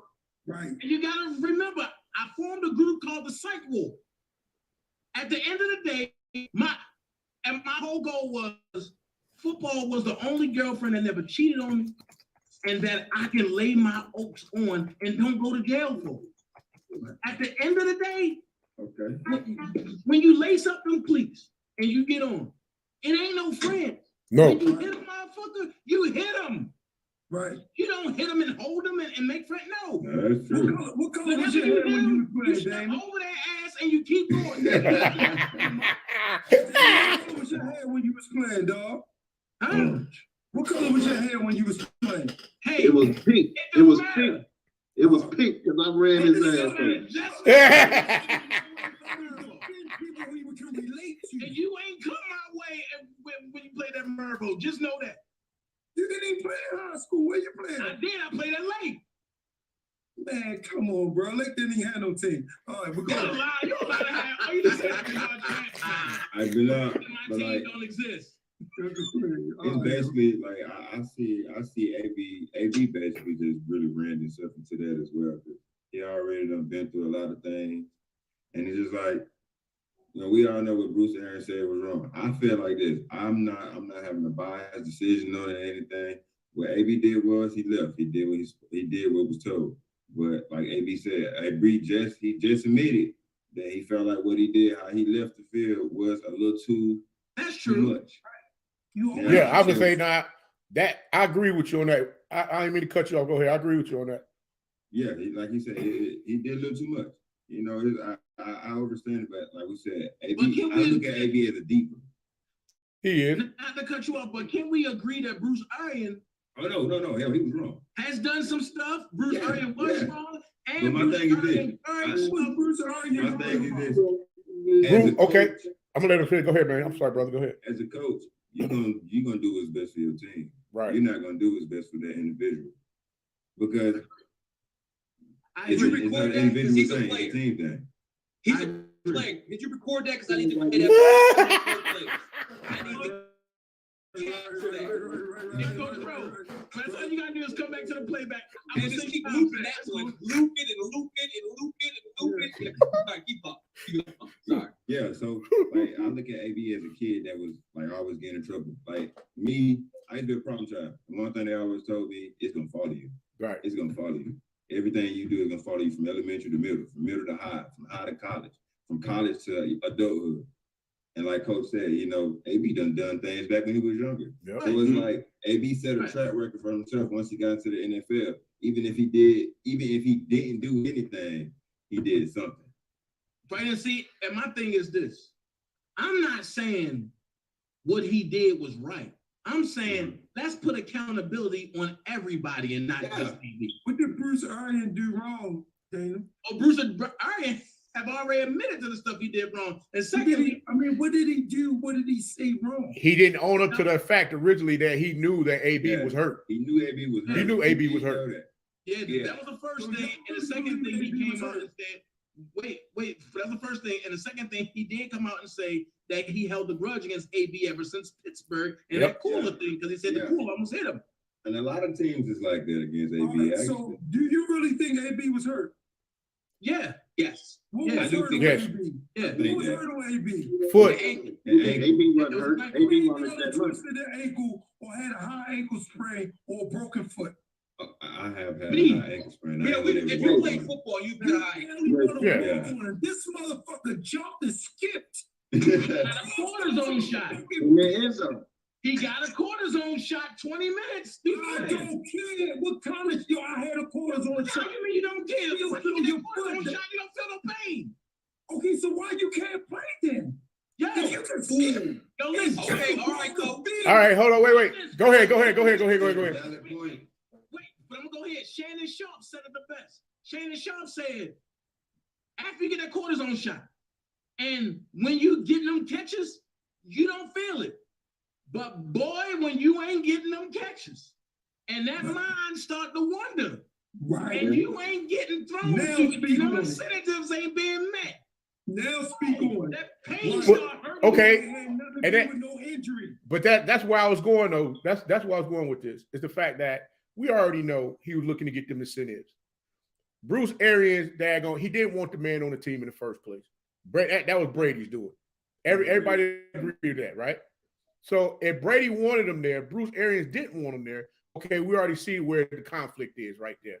Not to mention, we're only getting the dialogue as far as this injury that happened with him, and now the whole bit with the incentives and all of that that's going on. I'm like, come on, man. This man missed 3 games. 3 games. And Speak you on still the coaches, I'm going to say the same and, thing. and you still come back and you about to hit them incentives. I'm like, bruh, something with all of this just don't sit right with me. I'm just being honest with you. So we talking about the same dude that wrote the fake COVID card, right? Wait. Hold on. Wait. Before you go with that, I'm gonna say this. Let me preface this first. I'm gonna agree with you on the card, but I'm gonna say this. I'm gonna underline it with this. They were saying to us that all of these folks was vaccinated.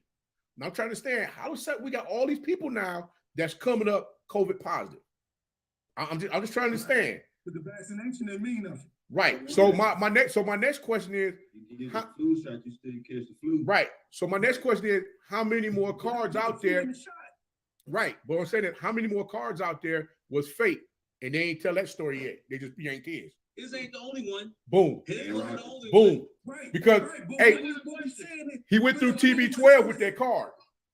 But here's my problem though. Here's my problem though, right? Mhm. I ain't get caught cheating on my girl. You feel me? She got Aaron caught. Rodgers did.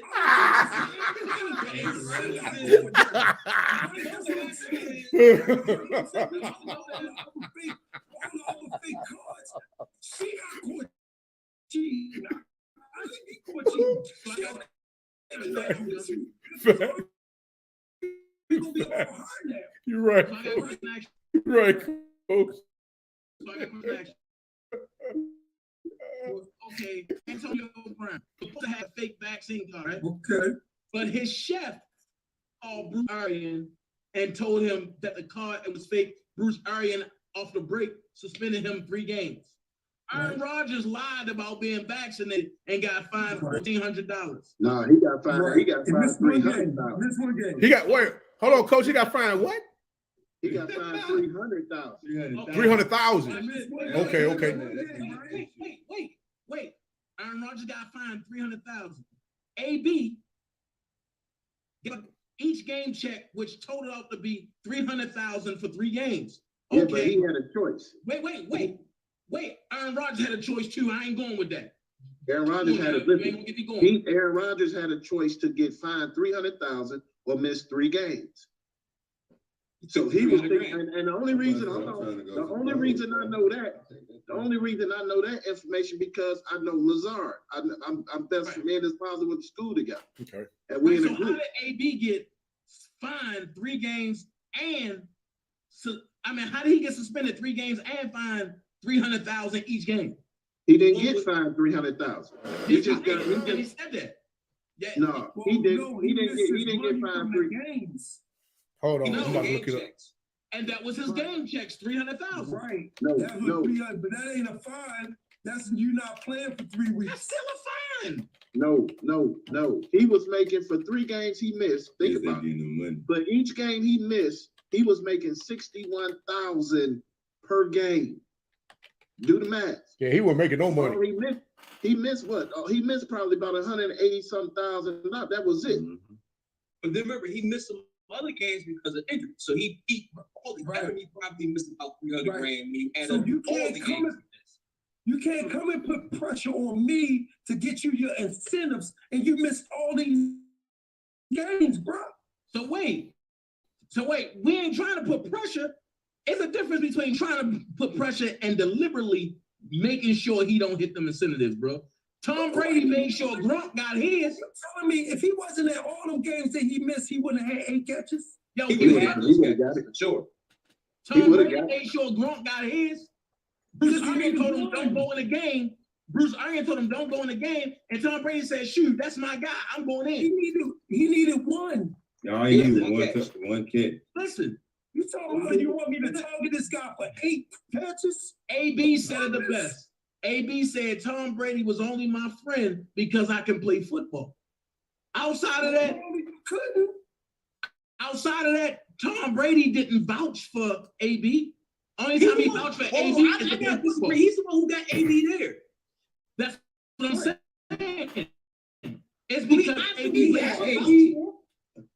Then you get AB and the Patriots. That's what I'm saying. Listen what I'm saying, He sure Coach. did.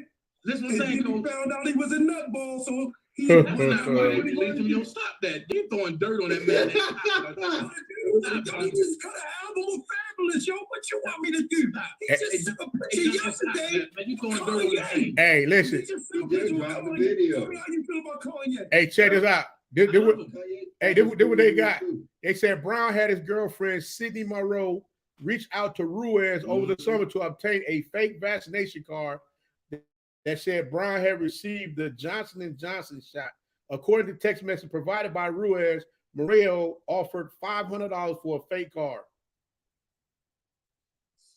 Oh, so watch I know this. that Though. Johnson Hey, go ahead. Let us hear this excuse. Watch this. But it's no excuse. So if AB would have paid that $10,000 tab to his chef, I guess none of us would have known about a fake vaccination card, right? No, he don't pay nobody. What about the dude that was delivering the stuff at his house? That was in the 18-wheeler delivering his stuff. Yo, but you defend this dude, bro. And because I'm looking at what's going on. Just like him. Yo, AB, I will vouch for AB. AB deserves to play for a team that have an alpha coach. No, he deserved Yeah. to play on a team and just have a normal coach. No. He deserved he just need to go and coach rec football. Who told AB? AB Yeah, don't need to coach Hey, football. Every kid gonna be like I got a He need question. 5'6". No, he just need 5'6". I got a question for I really y'all. don't like him. Hey, how many I don't like him. I don't like his behavior. how many Cowboy fans on the line? He's arrogant as hell, man. He's very arrogant. He don't give a damn about these youth. He don't give a damn. He don't even have like Mike Vick. Mike Vick could have said it no better. Mike Vick said that where is the role model at that these kids can look up to? What type of example, Dana, is he setting? Right. Tell me an example AB is setting right now. I want to hear from you. Go get a mixtape. Go get a mixtape. Okay, so next topic, Dana. Dana almost shut the Zoom down. Yeah, Dana about to hit the button. Hey, coach got on Dana. Dana about to hit the button. Hey, See if I can get my mixtape stream when I miss my incentives. how many Cowboy fans we got on here? Be on the spot like that? Yeah, Cowboy fan. Yeah, who on here Cowboy fans?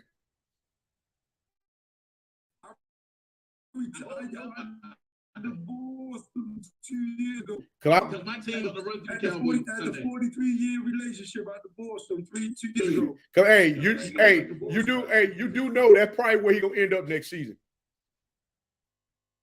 Who? Dallas? AB. Give Michael Irvin No, jersey. he actually he about to sign a contract. What? AB about to sign a contract with the XFL. I mean, with the USFL. Oh boy. Oh yeah, because the old coaches over there. Yeah. Yo, So we he even great. see what he did. Yo, we talking about the same dude that did this in at the Raiders, yo. But hey, Doug, you ain't gonna keep trashing my guy, man. Yo, listen.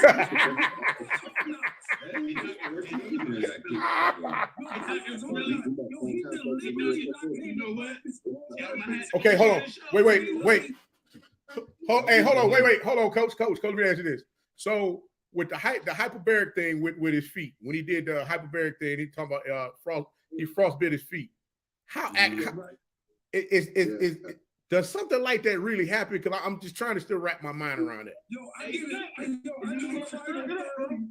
I take cryotherapy once a week, right? Okay. Hey, Junkie, you had to scrap it up against me, bro. Yo, I take cryotherapy once a week, right? Right. Yo, it could possibly happen, but the thing is, they make you put these thick socks on in cryotherapy, dog. Right. Yeah. So either you're not doing something right, because you got gloves, you got these mittens on, and you got these thick socks on, right? And you got Either you're that not thing doing old something robe on. Yeah. right. Well, no, you take that off when you get inside, bro. But when either you're not doing something right, man, or you treading the lines of being dangerous. Right. And if we know anything about AB, he toes the line of a lot of stuff, yo. So I mean, nobody can't tell him nothing at the end of the day. Yeah. You know what I mean? The worst thing they could have did was they put his life on Hard Knocks, yo. We seen a different side of this dude, bro. And so I can't condone none of that, Dana. I know you love that dude, man, because y'all just alike. Y'all spray paint y'all hands, shit. I know that. But, yo, Dana had pink hair. Oh no. Dana do the same thing AB did. Oh no. Dana, I gotta agree with him, Dana. Oh, I gotta agree with him, Dana. oh no. I ain't never said you a prima donna. I said I gotta agree with him before you take your damn head.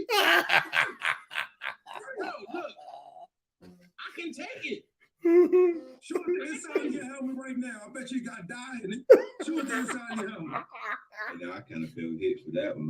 My helmet got died in it. Oh, y'all horrible. Y'all horrible. I was on the last part.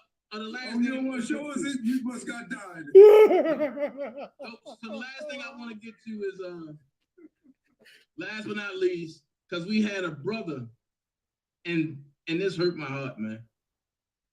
As much as Deion Sanders has did for HBCU football, and we had a brother come out and slander Deion Sanders and say he's bad for HBCU football.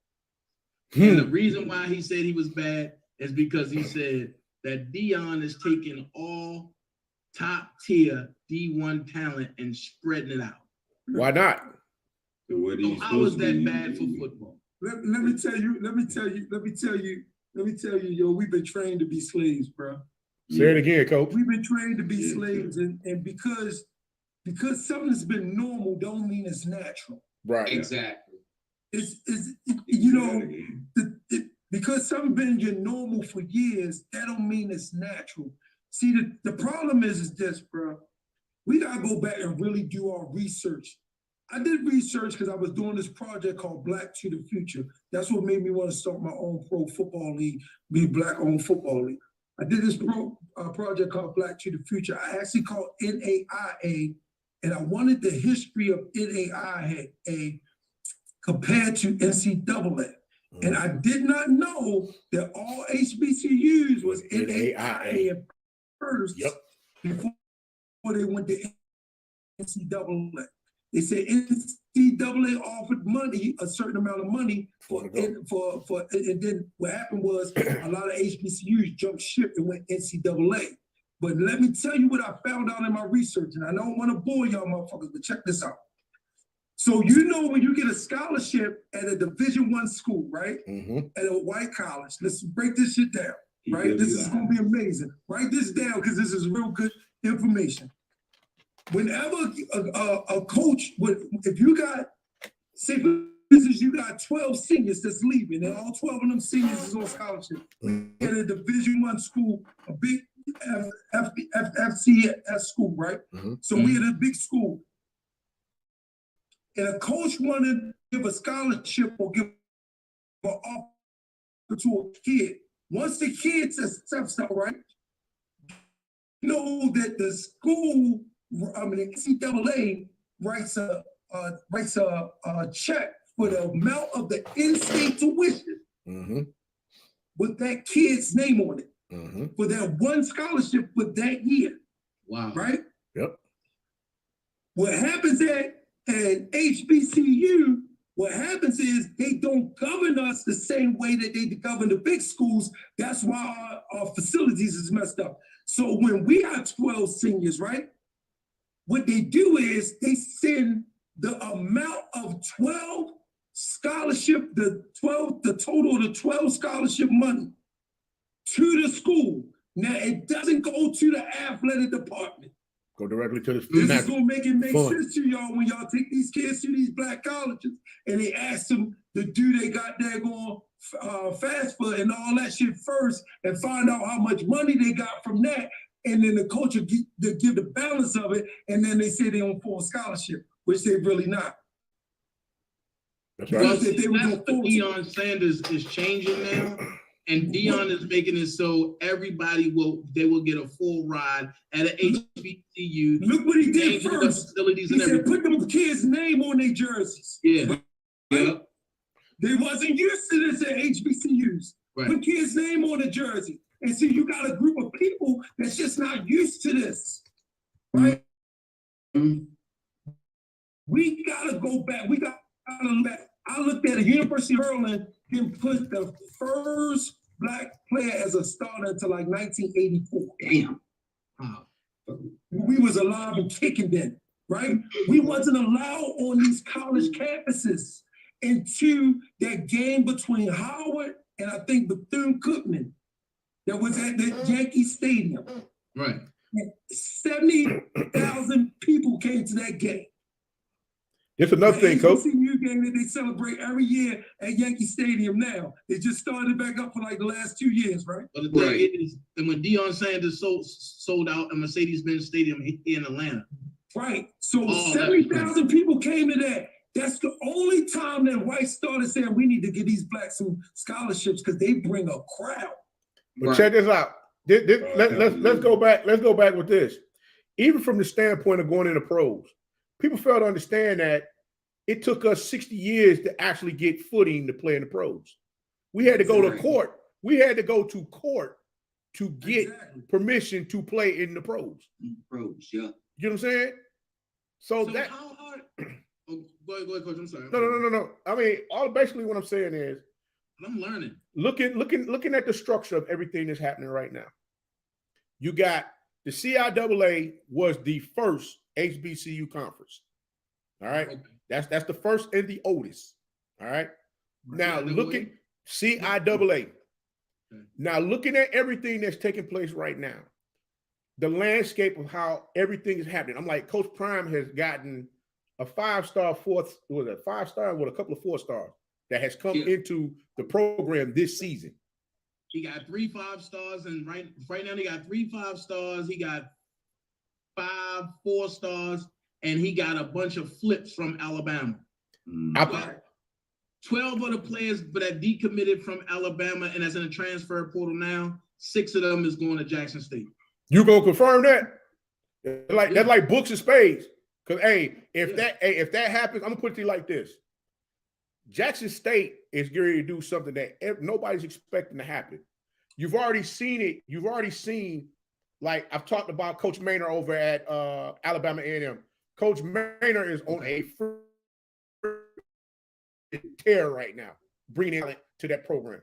Coach Willie Simmons down at FAMU, another one on a tear, bringing in talent to that program. Coach Hugh Jackson, oh my God. Hey, Coach Hugh Jackson is like recruiting on steroids right now. He ain't playing the radio with getting the talent to come into Grambling. You get what I'm saying? So it's like, I mean, the beauty of this thing, Eddie George is another one. And it's like the beauty of what's going on right now. And I'm looking at this and I'm talking about it. And it's like, like I said, I'm sitting right here. This is where I'm normally sitting at doing videos.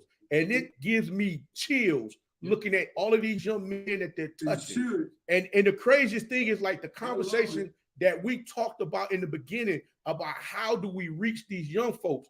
Man, these young kids don't understand what they have their hands on right now. When we came through, we had a VHS tape like this. Hey, coach, you want to see my film? Coach, Oh my God. hey, coach, let me ship my film, coach. Hey, coach, let me. Right now, all they got to do is click, and everything is right there for them to see. I'm like, guys, come on. Boy, hey, and it's so crazy. It's so crazy. The head coach came to my parents' house up in Detroit, Michigan, from Eastern Michigan. And he said, hey, he sat down, gave my parents the spiel. He like, we'd like to offer your son a scholarship to go to school. My pop sat there and told that man to his face right there on the couch, my son's going down south. I said, look, Pop, what you mean I'm going down south?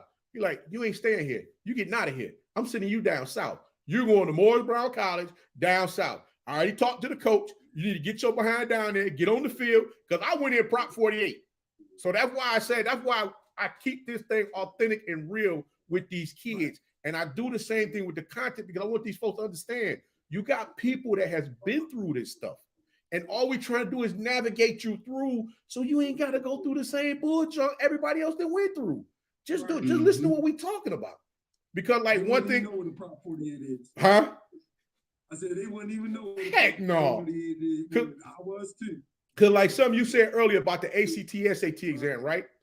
These kids don't understand that the SAT exam, you can stack the daggone test scores depending upon your the curriculum, like the scores you got in different things. You can stack them in order for you to get the score you need to get. They don't know that, bro. Right. They don't know. The parents don't know. So now you got to keep. Say it again, coach. The best score on each one. Man, they don't know. I said they take the best score on each one. Right. Take the best score, stack them up, and go. Right. So, like, if you got a kid that's got like a 3.5, 3.6 GPA, and they get a low score, guess what? They can get in school and still play. Why? Because it's on the scale. They don't know. Right. And that's why I said that. And that's why I said, like, man, I'm not here to argue with you about it. I just want you to understand where I'm coming from. Don't look at the gray hairs and be like, oh, old head, you don't know what you're talking about. Bruh, I done been through this already. I got stories to tell. I just want to help you.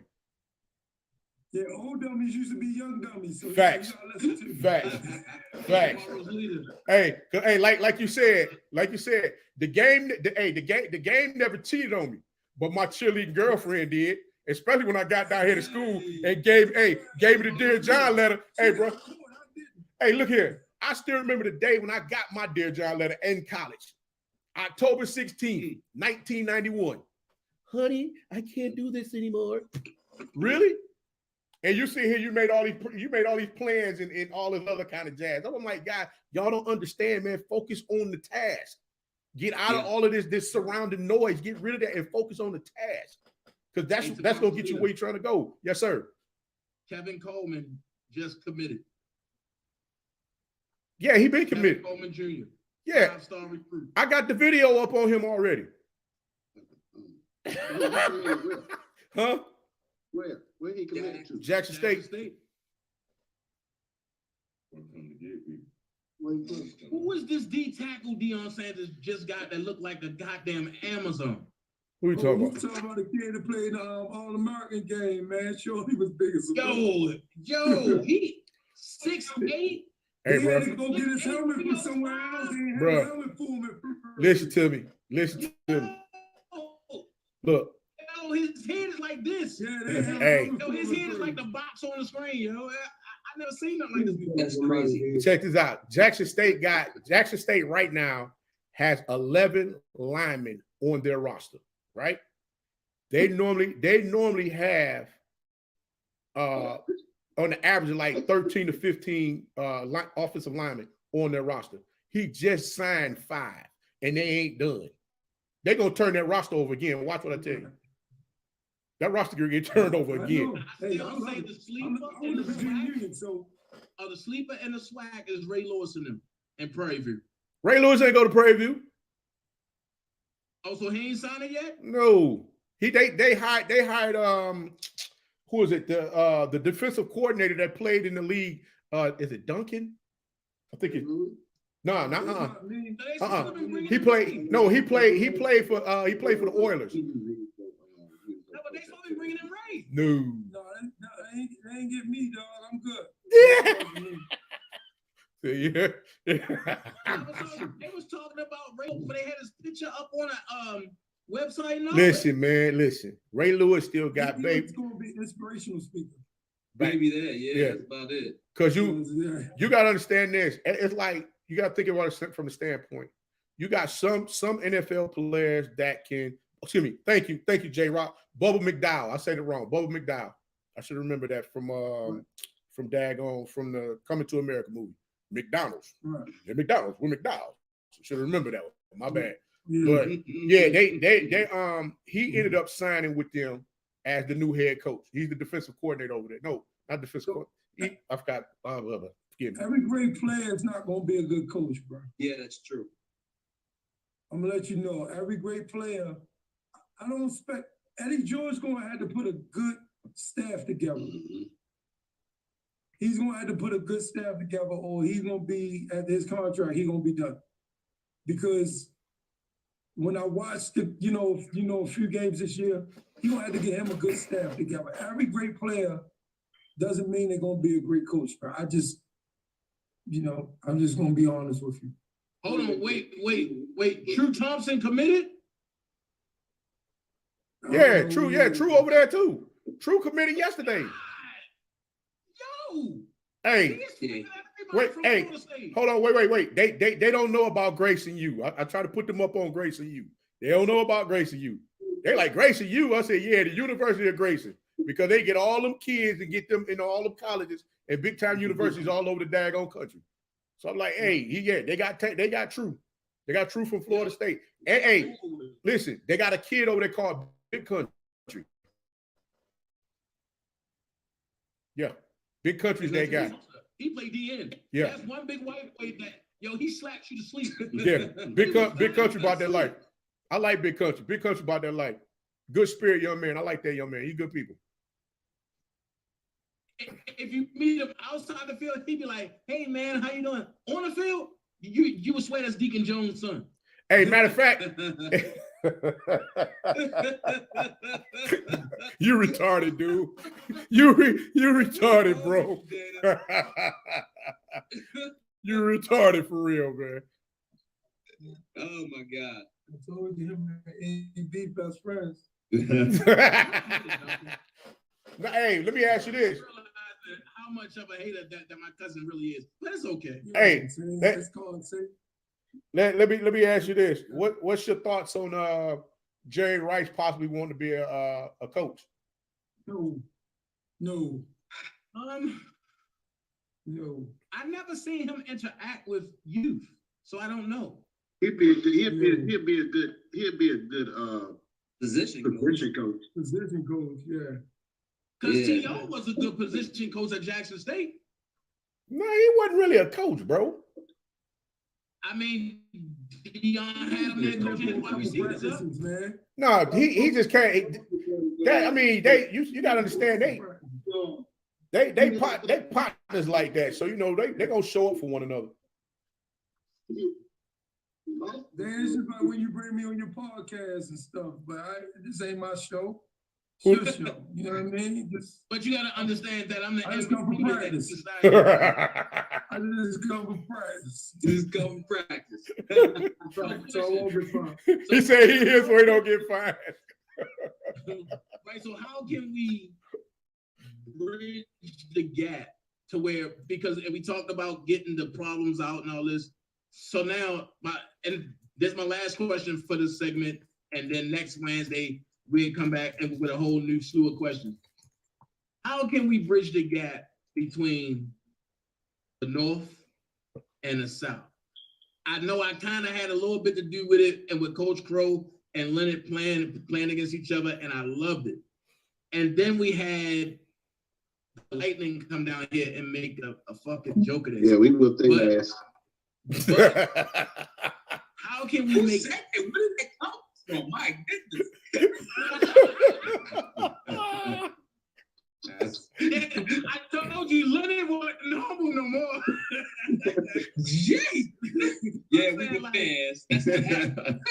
So I'm saying, like, how can we get it where as though we can have a consistent league where the teams in Maryland come play the teams in North Carolina, come play the teams in Georgia, come play the teams in between. Something like the Mason-Dixon League, but just not as retarded as the Mason-Dixon League. Just as not as Mason-Dixon. First things first, I respect the guys over there at the Mason-Dixon. I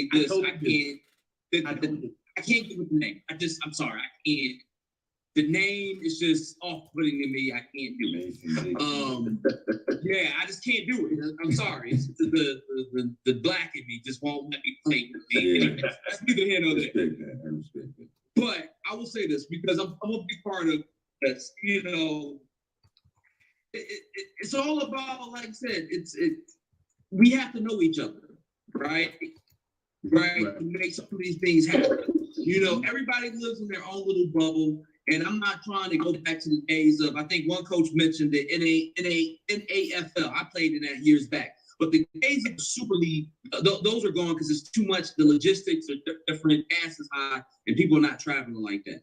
But I think, you know, what we do, a couple of my programs that we have the Sunshine Bowl, we play our national championships and stuff like that, the whole tournaments. So I think some of that's happening, Dana. It's just one of those things where we just got to know each other.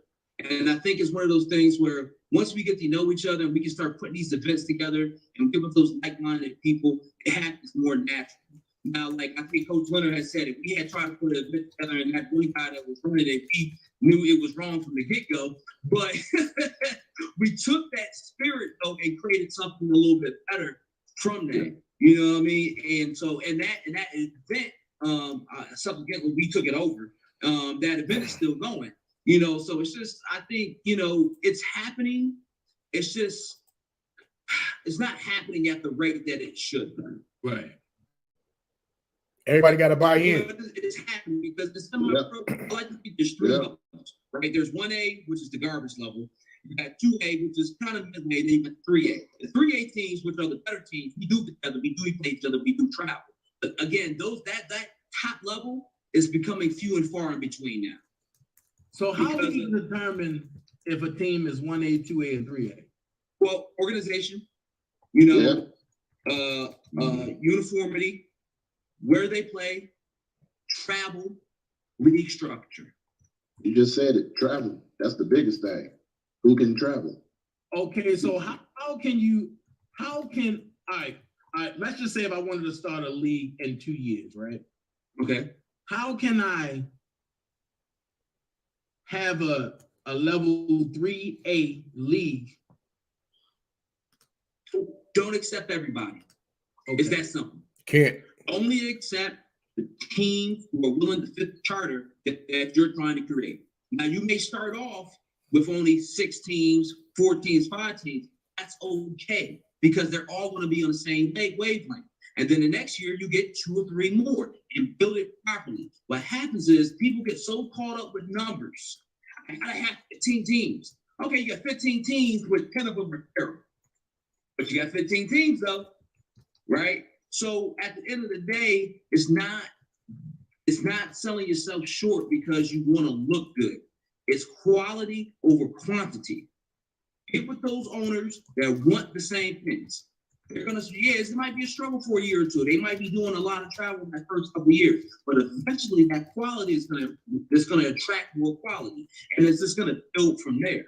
But as soon as you lower your standards and go against your morals or your code and your foundation, it's gonna crumble because you're gonna start letting that bad in. So that's my little spill on that. Right. Let me ask one question. Go ahead, Coach. I'm sorry. It's actually one league that I do know, the Gridiron Football League, GDFL. Charles Thompson. Yep. Now Charles, you hear all kind of bad shit about Charles. You know what I'm saying? But you know, we joined that league, but when the COVID hit, it got shut down. Now that league, he got the team from shit. He got the Oklahoma damn Thunder. which they got their own. I mean, they're owned by doctors. They getting paid. That's the only that's one of the only semi-pro teams I know. They quarterback making 10 grand a game, and they Oklahoma Thunder. So the Oklahoma Thunder basketball team have to pay them every year to use their name. This is damn semi-pro team that won't go pro. They won't go to another level. They want to stay at that level and dominate that level where they at. They will never go arena. They will never go at any other professional level. You got the Erie. Where's Erie from? Virginia? Pennsylvania. Yeah, Erie Express. They just won it. Yeah. So that league, Toronto's not around no more now. No, Toronto's ain't around no more. No. That was one of them. They're supposed to be making a comeback this summer, so we'll see. That's one of them long-lasting teams. That's where They're an old-ass team. Yeah, shit. But them teams in that league, shit, he got teams from damn Detroit. He got teams from, he got teams all over the damn place, and they travel. That's the big thing. And that's the big thing. But again, it goes into the other part, the organization, the sponsorship, the willingness to treat it like a business, right? Because you can't do none of those things if you don't treat it like a business. You know, like, for example, like I'm in the DC area. Reason why people know my team is because we go all over the place, right? We'll go to Vegas. We've been to Vegas. We've been to Miami. We've been to Atlanta to play you guys. And y'all got the flyers ass uniforms. That too. But the point I'm trying to make is the bridge that gap to bring all these different areas together. You know, you kind of also go to Vegas. I almost forgot about this. Semi-pro, everybody likes to say they playing by get the camera. NFL rules. All right. So at the end of the day, it's kind of like a makeshift NFL rule. I think one of the biggest things that someone needs to do, not me, or a smarter person, we need to have a semi-pro rule book, a standard that we all can go by, because it's not quite NFL, but you know, it's kind of is. And we need our own set of rules that everybody can standardize their game, because a lot of the times where some of the companies and some of the sponsorships and all some of those things kind of fall through, because a lot of times people don't even know what they're looking at. Right? They don't know what they're looking at. So, you know, there's a lot of different things that we can do to bridge that gap. Like I said, uniformity, being able to come together, knowing each other, rules. It's a lot of little things that create a bigger problem in order for us to come together and do this thing properly on a consistent basis. So, okay. So, tomorrow's leader, you might can. Oh, you know what? It's your turn to talk. I'm sorry. No. What was your question? Shoot it. Nah, I was gonna ask, like, is the SWAC, is that name patented by that league? Yes, you ain't fooling with that. Okay. You're not fooling with that. No, sir. Don't even do it to yourself. Don't mess with it. Man, dang, that's easy. We all said no. A name for a league, man. Like, I mean, that's not hard. It's just, you gotta just concept. Yeah. It's really concept. People not joining the league, they join it.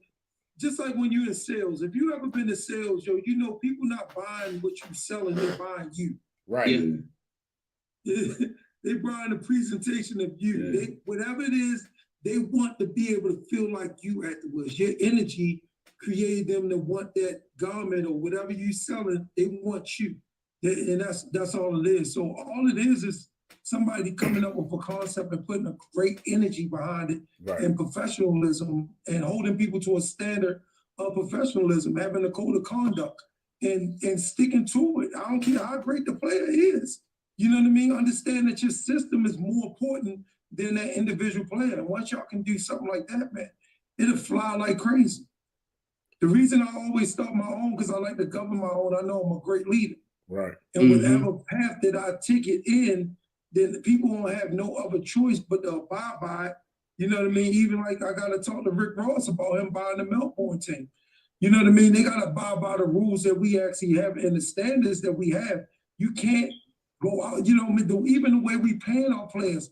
Everybody that's a starter, defense and offense are getting the same amount of money. second string get the same amount of money that everybody on the second string, third string get. If Right. you want a different pay, put yourself to become a starter. I'm not gonna pay you the same amount and you ain't taking the snaps that the person that's starting taking. You know what I mean? And so once you get people to adjust you, this is the criteria, this is the rules, and you create the energy and you stay firm but fair, Right. Yep.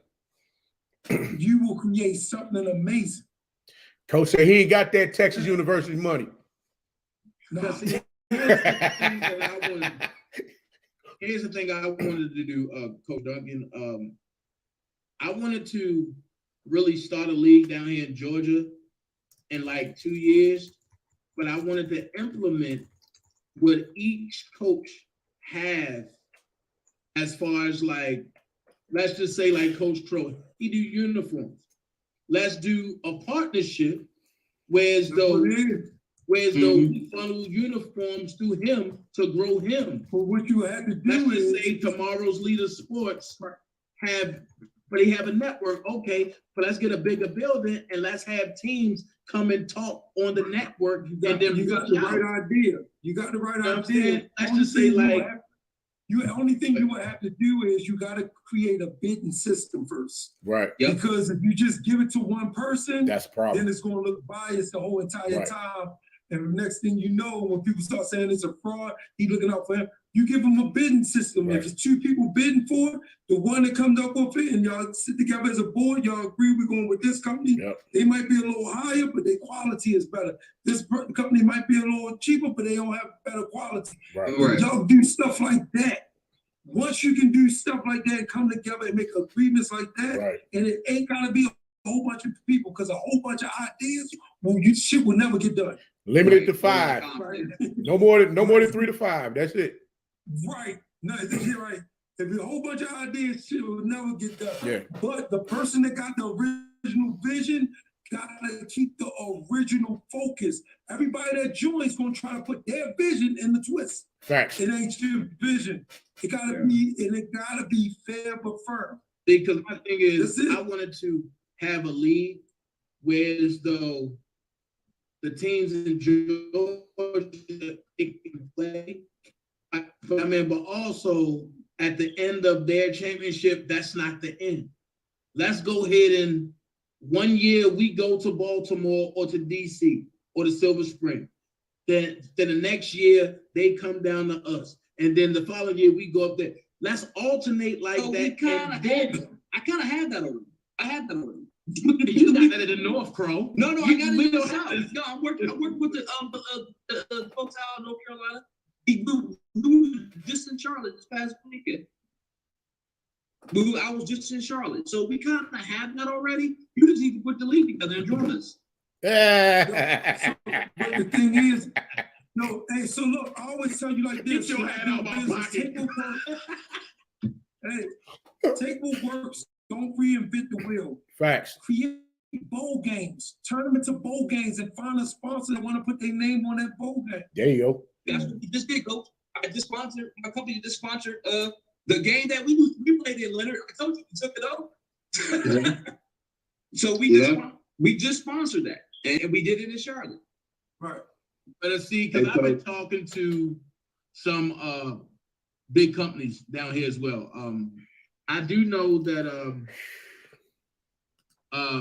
Publix gave me a go, as well as, but they said they will give a hefty check.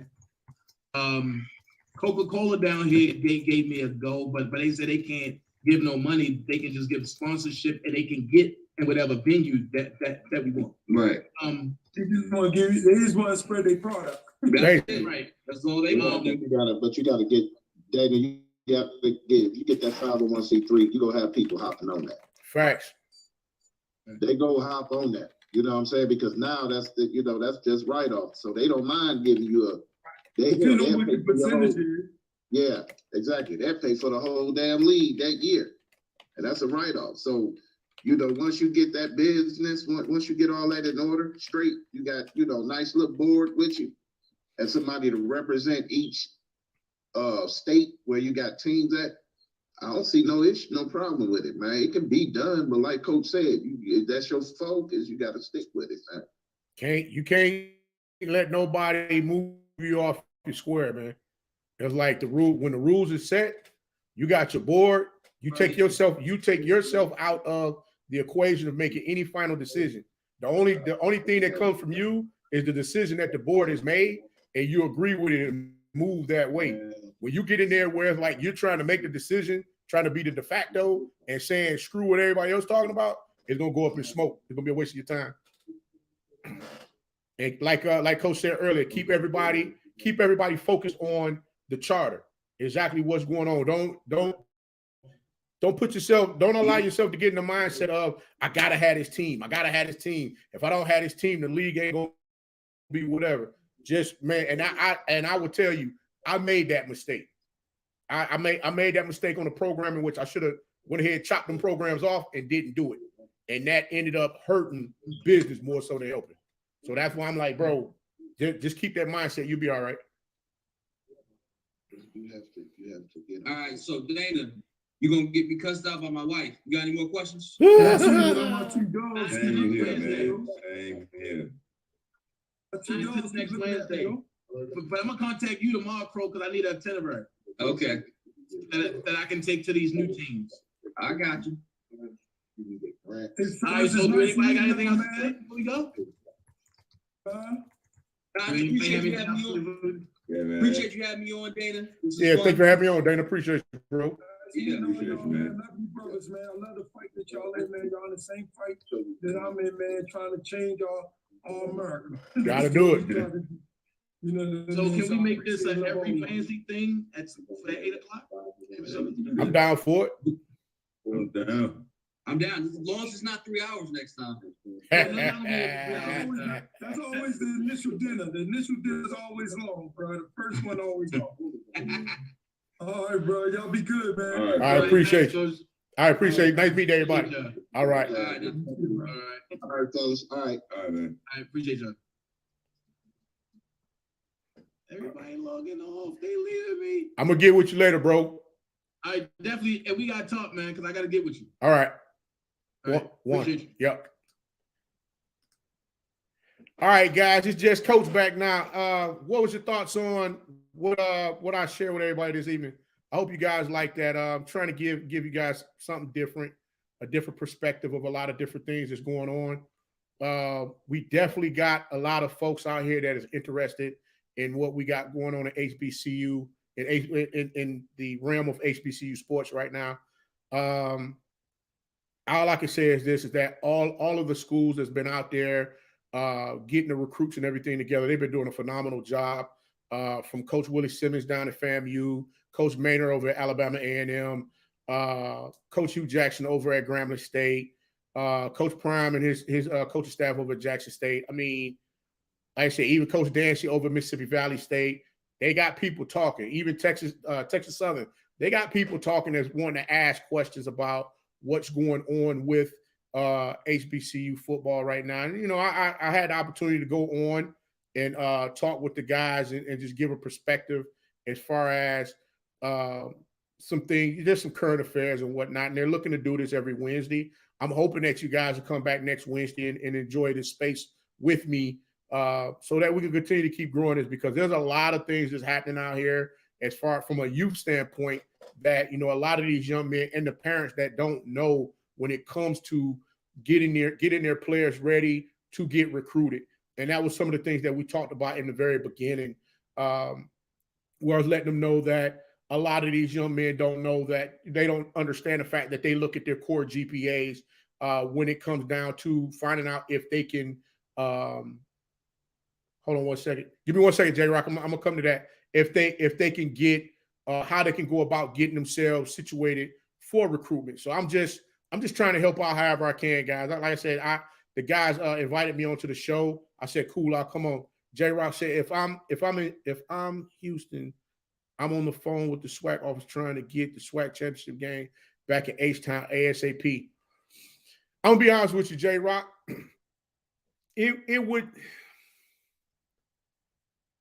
The SWAC champ. Okay, SWAC championship. I can see that. I apologize because my mind quickly switched to Celebration Bowl. I can see that. But you already know how the inner workings of a lot of this stuff is going on right now, where people are, everybody's trying to get everything together, where they can find a way for them to make their finances, especially whoever has the highest seed when it comes to who's going to play in that SWAC championship game. Either the person on the West or the person on the East, that's who's going to host it. Whoever has the better record in the SWAC, that's who's going to end up hosting that game. But I agree with you, possibly trying to have it at a neutral spot. But you already know right now, folks have seen how the financial is able to, help the campuses of these universities that's playing. So it's going to be kind of difficult to get that switched out. But like I said, I've been to two of them now. I definitely can say I had a good time in Jackson both times. But like I said, we just have to see on that one. Like I said, I to be honest with you, J-Rock, I would love to be that fly on the wall to listen to that conversation to see which direction that goes. Hold on, let's see what the truth talking about. What I'm about to show you right now. So if our HBCU maintain our unity, we will be great. That is the main thing. I absolutely agree. And that's why I try to do things in the manner in which I do them. I know sometimes folks may think, some of the stuff I'm putting out might be a little boring, but I'm trying to give you guys information, rounded information as far as stuff that's going on. I mean, the commitment stuff is cool. I enjoy doing those, especially being able to dig in and get you guys information as far as these players. I got some content that's going to come out here shortly about some of the players that's coming into some of these programs. And I mean, a couple of these young men, they got some phenomenal stories that, people don't really look into the story part of it. I like to look into that type of stuff to see what's going on and try to project that to everybody so we can uplift them and let them know hey, you guys are very much appreciated for being here in this HBCU space. Like I stated before, I'm sure a lot of you guys have heard me say it before that, I went to an HBCU. I understand, a lot of the things that go on within those halls with the people that you come in with, where, you grow a bond, it's like my girl, she get on me all the time on the crack jokes or whatever, but I take them jokes to heart because I'm like, you don't understand what all I've gone through while I was there with those people. And, we've got that bond, that love, that brotherhood, that sisterhood where it's like, we ain't trying to break that. We trying to make sure we push this thing forward. So definitely got to stay on top of that. And I believe in time, I think everybody will see it and they'll see the vision and say, hey, look, this is the direction that we need to go. I do believe that. I appreciate that, the Dazzler Urbanite. Thank you. Like I said, I'm going to bring it back on next week and try and get things rocking and rolling with that as well. Appreciate you, Coach Simmons. Hey, if you have not tapped in with Coach Simmons, please do Coach a huge favor. Check him out. He got some great content over there as well. He like to give you a little controversy from time to time, which controversy is good, but it's on a different level. So y'all definitely get over there and check him out. He's doing some great things over there as well. Let me see here. James Smith. He said, logistically, the SWAC is the ideal fit for TSU because TSU historically has played all the SWAC schools consistently before joining the Ohio Valley Conference. The SWAC ain't expanding now. The MEAC, so the MEAC a good move. That's true. But one other thing you got to recognize as well, I think what a lot of folks is looking at now is finances as far as the traveling piece of that. I think, looking at it from the standpoint of if they did go to the MEAC, I don't think traveling will be that difficult for them because they're like right there in the middle, so to speak. So like Tennessee, go over to, South Carolina, North Carolina, then up to Delaware. I think Delaware might be the furthest travel for them. But outside of that, I think they should be good to go. They would be good to go if they considered it. But another thing too, and I think I put this in the chat previously, you got to look at it from the standpoint of what type of finances is Ohio Valley Conference giving to Tennessee State for them to be in that conference. You get what I'm saying? If it outweighs what the MEAC is giving them, then I definitely would say, stay put where they are. Hampton 8. Hold on, I'm coming to that one. Hold on, Dazzler Urban. I'm coming to it right now. Hampton, A&T, and Winston-Salem State University need to come back to the MEAC too. They do, but you got to be honest with yourself now. The financial piece is what really is pushing that cart. You get what I'm saying? Like we kind of talked about that in the live that we just got through doing, where the financial standpoint is what everybody's looking at. You know, if you look at a lot of these games, they're not, the folks are not coming out to support. And I mean, just think about it. And I'm not being funny when I say this. I try to do my best to cover all of the conferences, the CIAA, the SIAC, the SWAC, and the MEAC. I try to do my best to cover them all. But a lot of folks don't do that. They just stick with one thing, and that's fine. But if we're trying to grow it, we got to grow all of it. We just can't say, okay, hey, this thing over here is sexy. I'm going to go with this, and that's what it's going to be. We got to make sure that, hey, we uplifting big brother as well as little brother and baby brother. We got to bring them all up. We got to bring everybody up. And that's just my take on that one. Let's see. Where's Chicago State going after? Hey, Lawrence Reeves, I don't know. I don't know. Somebody pick him up. Hey, Conference USA might get him. There's no telling. You know how that go. Hey, it's always somebody. It's always going to be a conference for somebody to go into. I mean, it's just that way. I mean, everybody.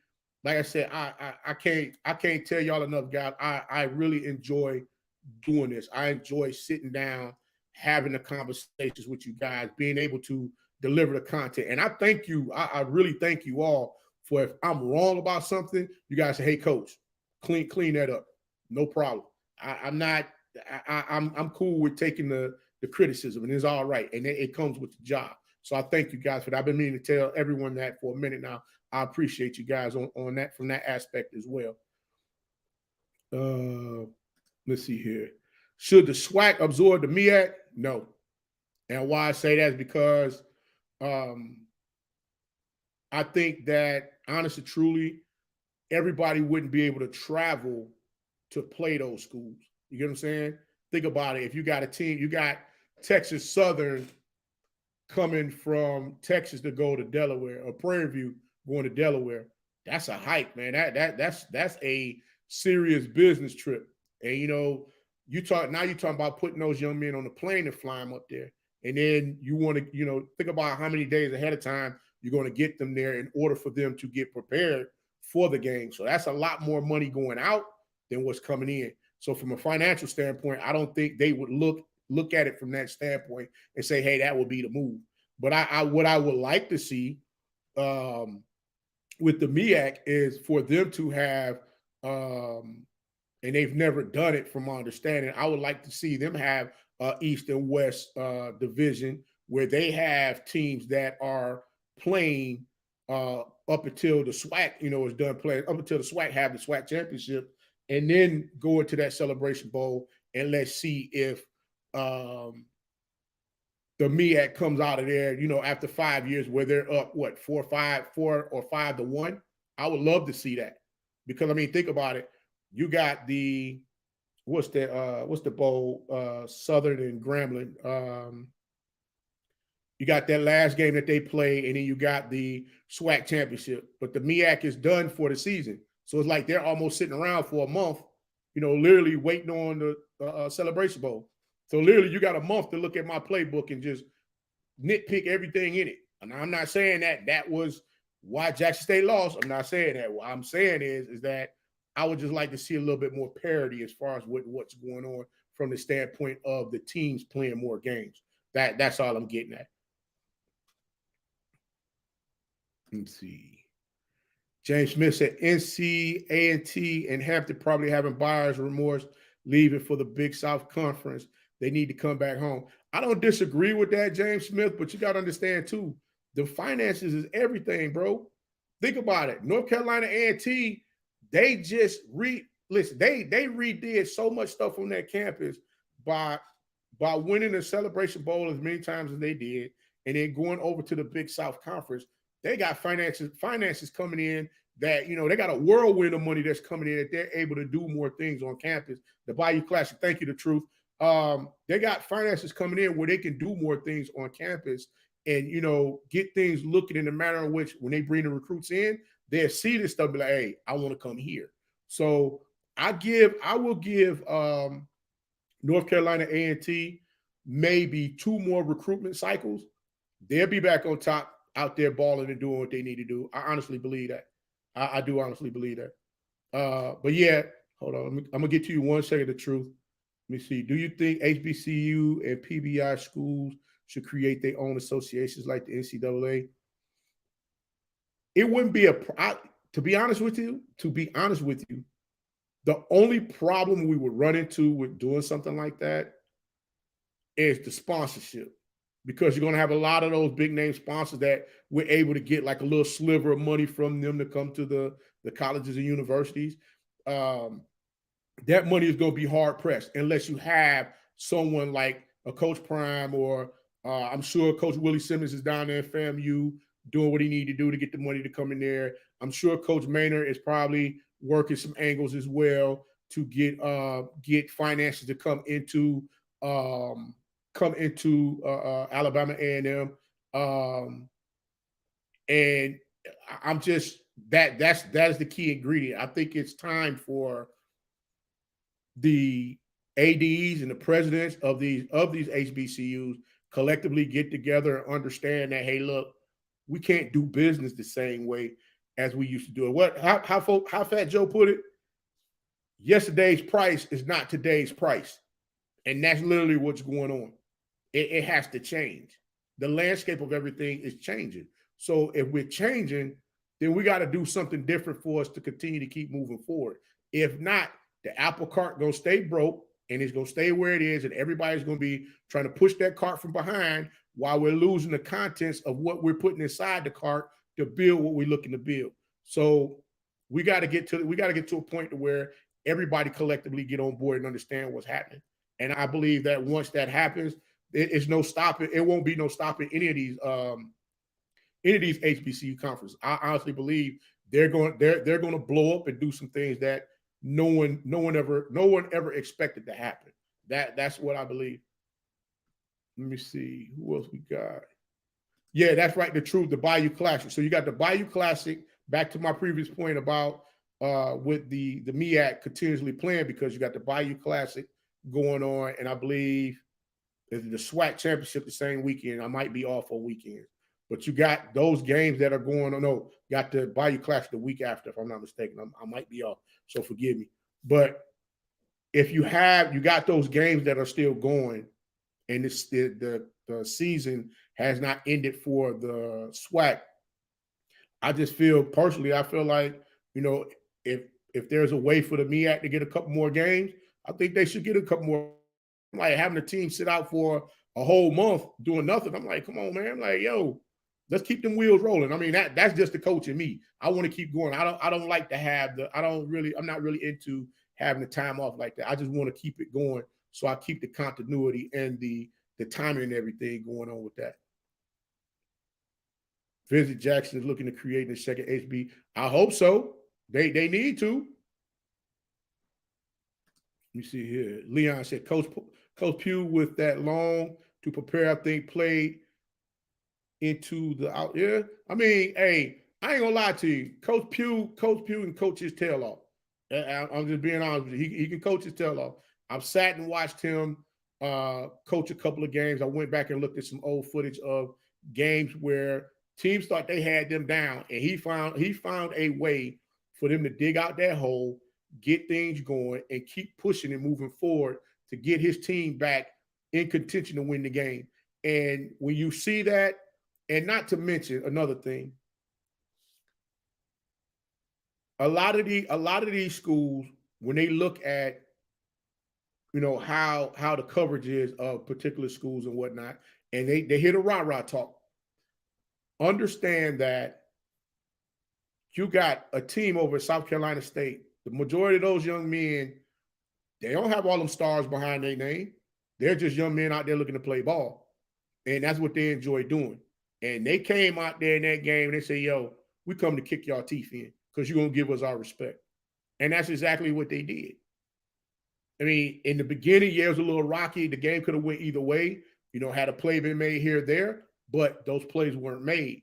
And when they started getting their footing, boy, it was party time. It was party time, and they was lighting it up. They just lighting it up. All schools should pull away from the NCAA. Only reason they moved forward with NIL is because Cali schools were about to do their own thing, pressure bust pipes. That's true, Dougie B. But the craziest thing is, initially,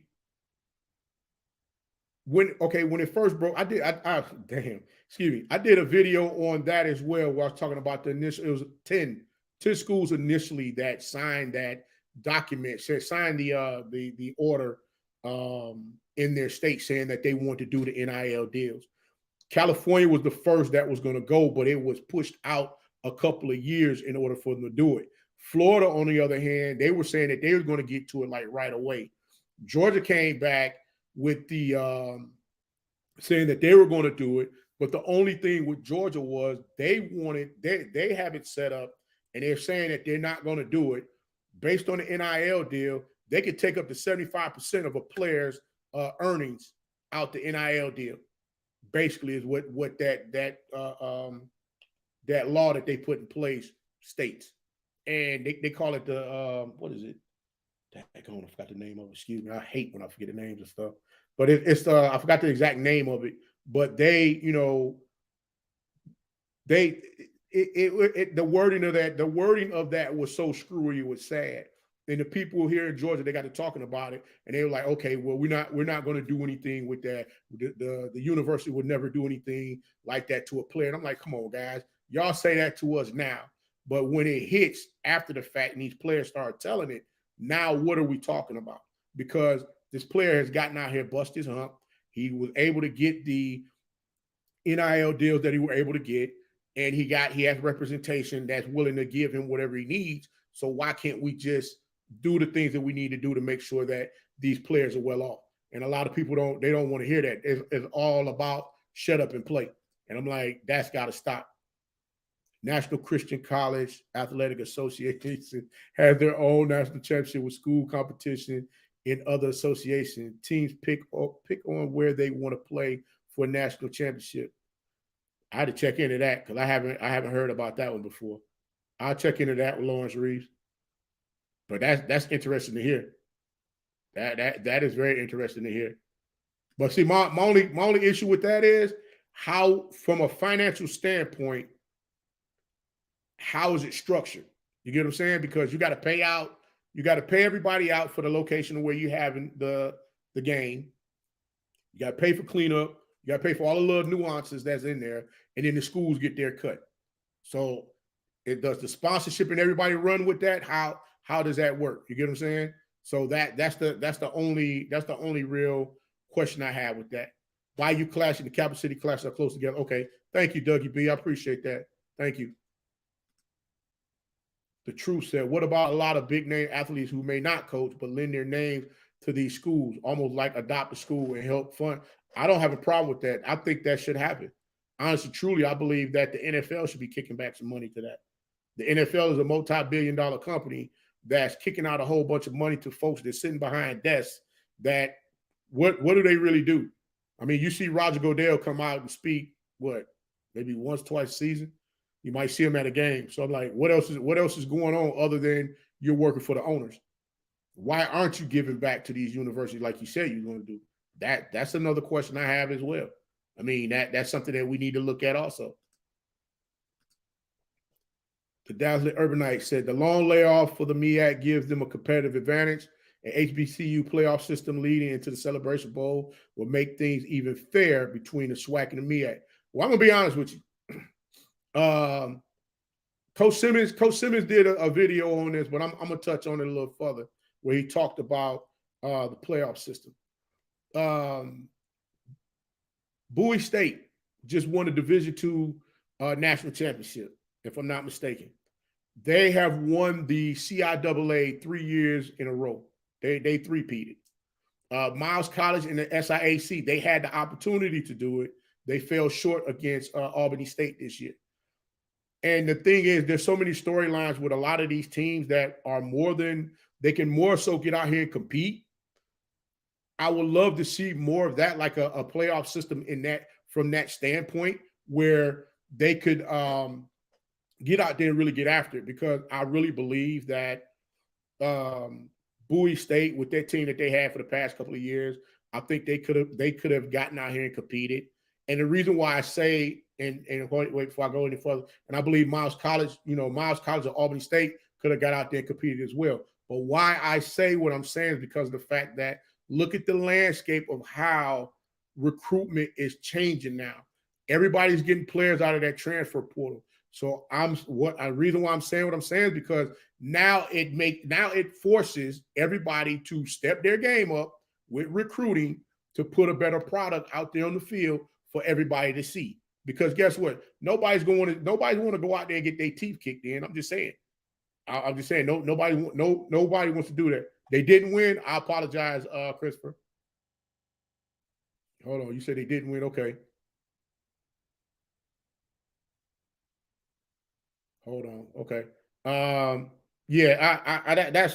That's my only thing. Like I said, I would like to see the MEAC play more games, but if it doesn't happen, which I don't think it will, from my understanding, since the conception of the Celebration Bowl, the MEAC just has their champion based on the record. Is not they have the same setup as the SWAC. So I think a lot of folks have been a little upset with that as well. So that's another issue in his own right there. Let me see. Christopher, you said they didn't win. Okay, my apologies on that. Okay, so they won 1 or 2 games. Okay, they did. They won 1 or 2 games in the playoffs. They did go deep into the playoffs. I was under the impression that they had won that last game for them to win the D2 national championship. They did get Coach of the Year. You're absolutely correct. Coach over there, Coach over at Bowie State is putting on. He's doing some great stuff over there. So I got to give him credit on that. Like I say, hey, guys, I get it. Hey, I get it wrong sometimes myself. I don't have a problem saying, hey, you correct, man. Let me see what we got here. James Smith say you're correct. We got to look after the smaller HBCUs. Many of the smaller HBCUs, especially small private HBCUs, due to finances, have had to drop their foot. Exactly. And what's so crazy is, I got another one for you.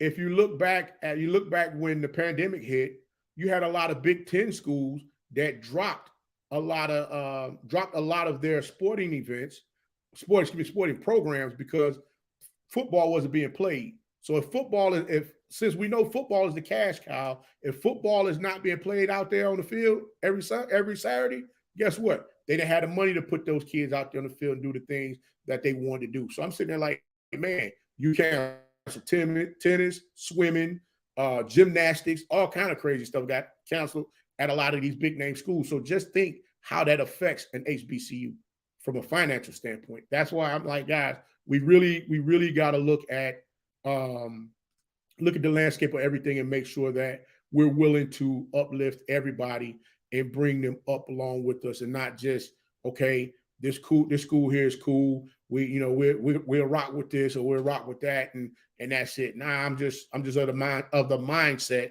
that we got to bring. We should want to bring everybody up together. Christopher said a lot of schools dropped their non-revenue sports. You're absolutely correct. They didn't make any money. They were letting them go. They was letting them go quick, fast, and in a hurry.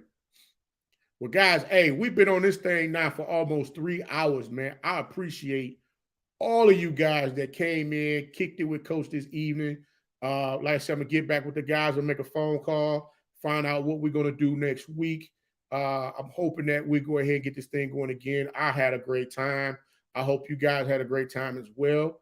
And like I said, man, I appreciate y'all for rocking out with me, man, because it's really refreshing to see you in here, see you guys in here, and we just have conversation. Next week, what I'm going to do is, if we do it again after everything is over with, I'm going to go back to, I'm going to do the face-to-face like I did once before, where I'm going to drop the link for you to come on, and you go ahead and give your point to something and say what's on your mind and go from there. So we're gonna have an we're gonna do an interactive show next week. Once we're done with the initial show, after the fact, we'll do an interactive show if everybody's up for that. All right.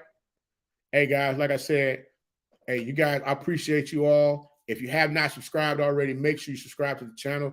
Go ahead, get the likes up on this one, guys, so we can get more folks taking a look at what we got going on over here. Sometimes something different is good. I like change from time to time because it makes sense. And again, guys, I had a wonderful time hanging out with you guys this evening. Look forward to seeing you again next week. And like I always tell you, be the one and lead. Coach out, man. Y'all have a great Thursday. Have a great end of the week. Y'all be safe out there. Later.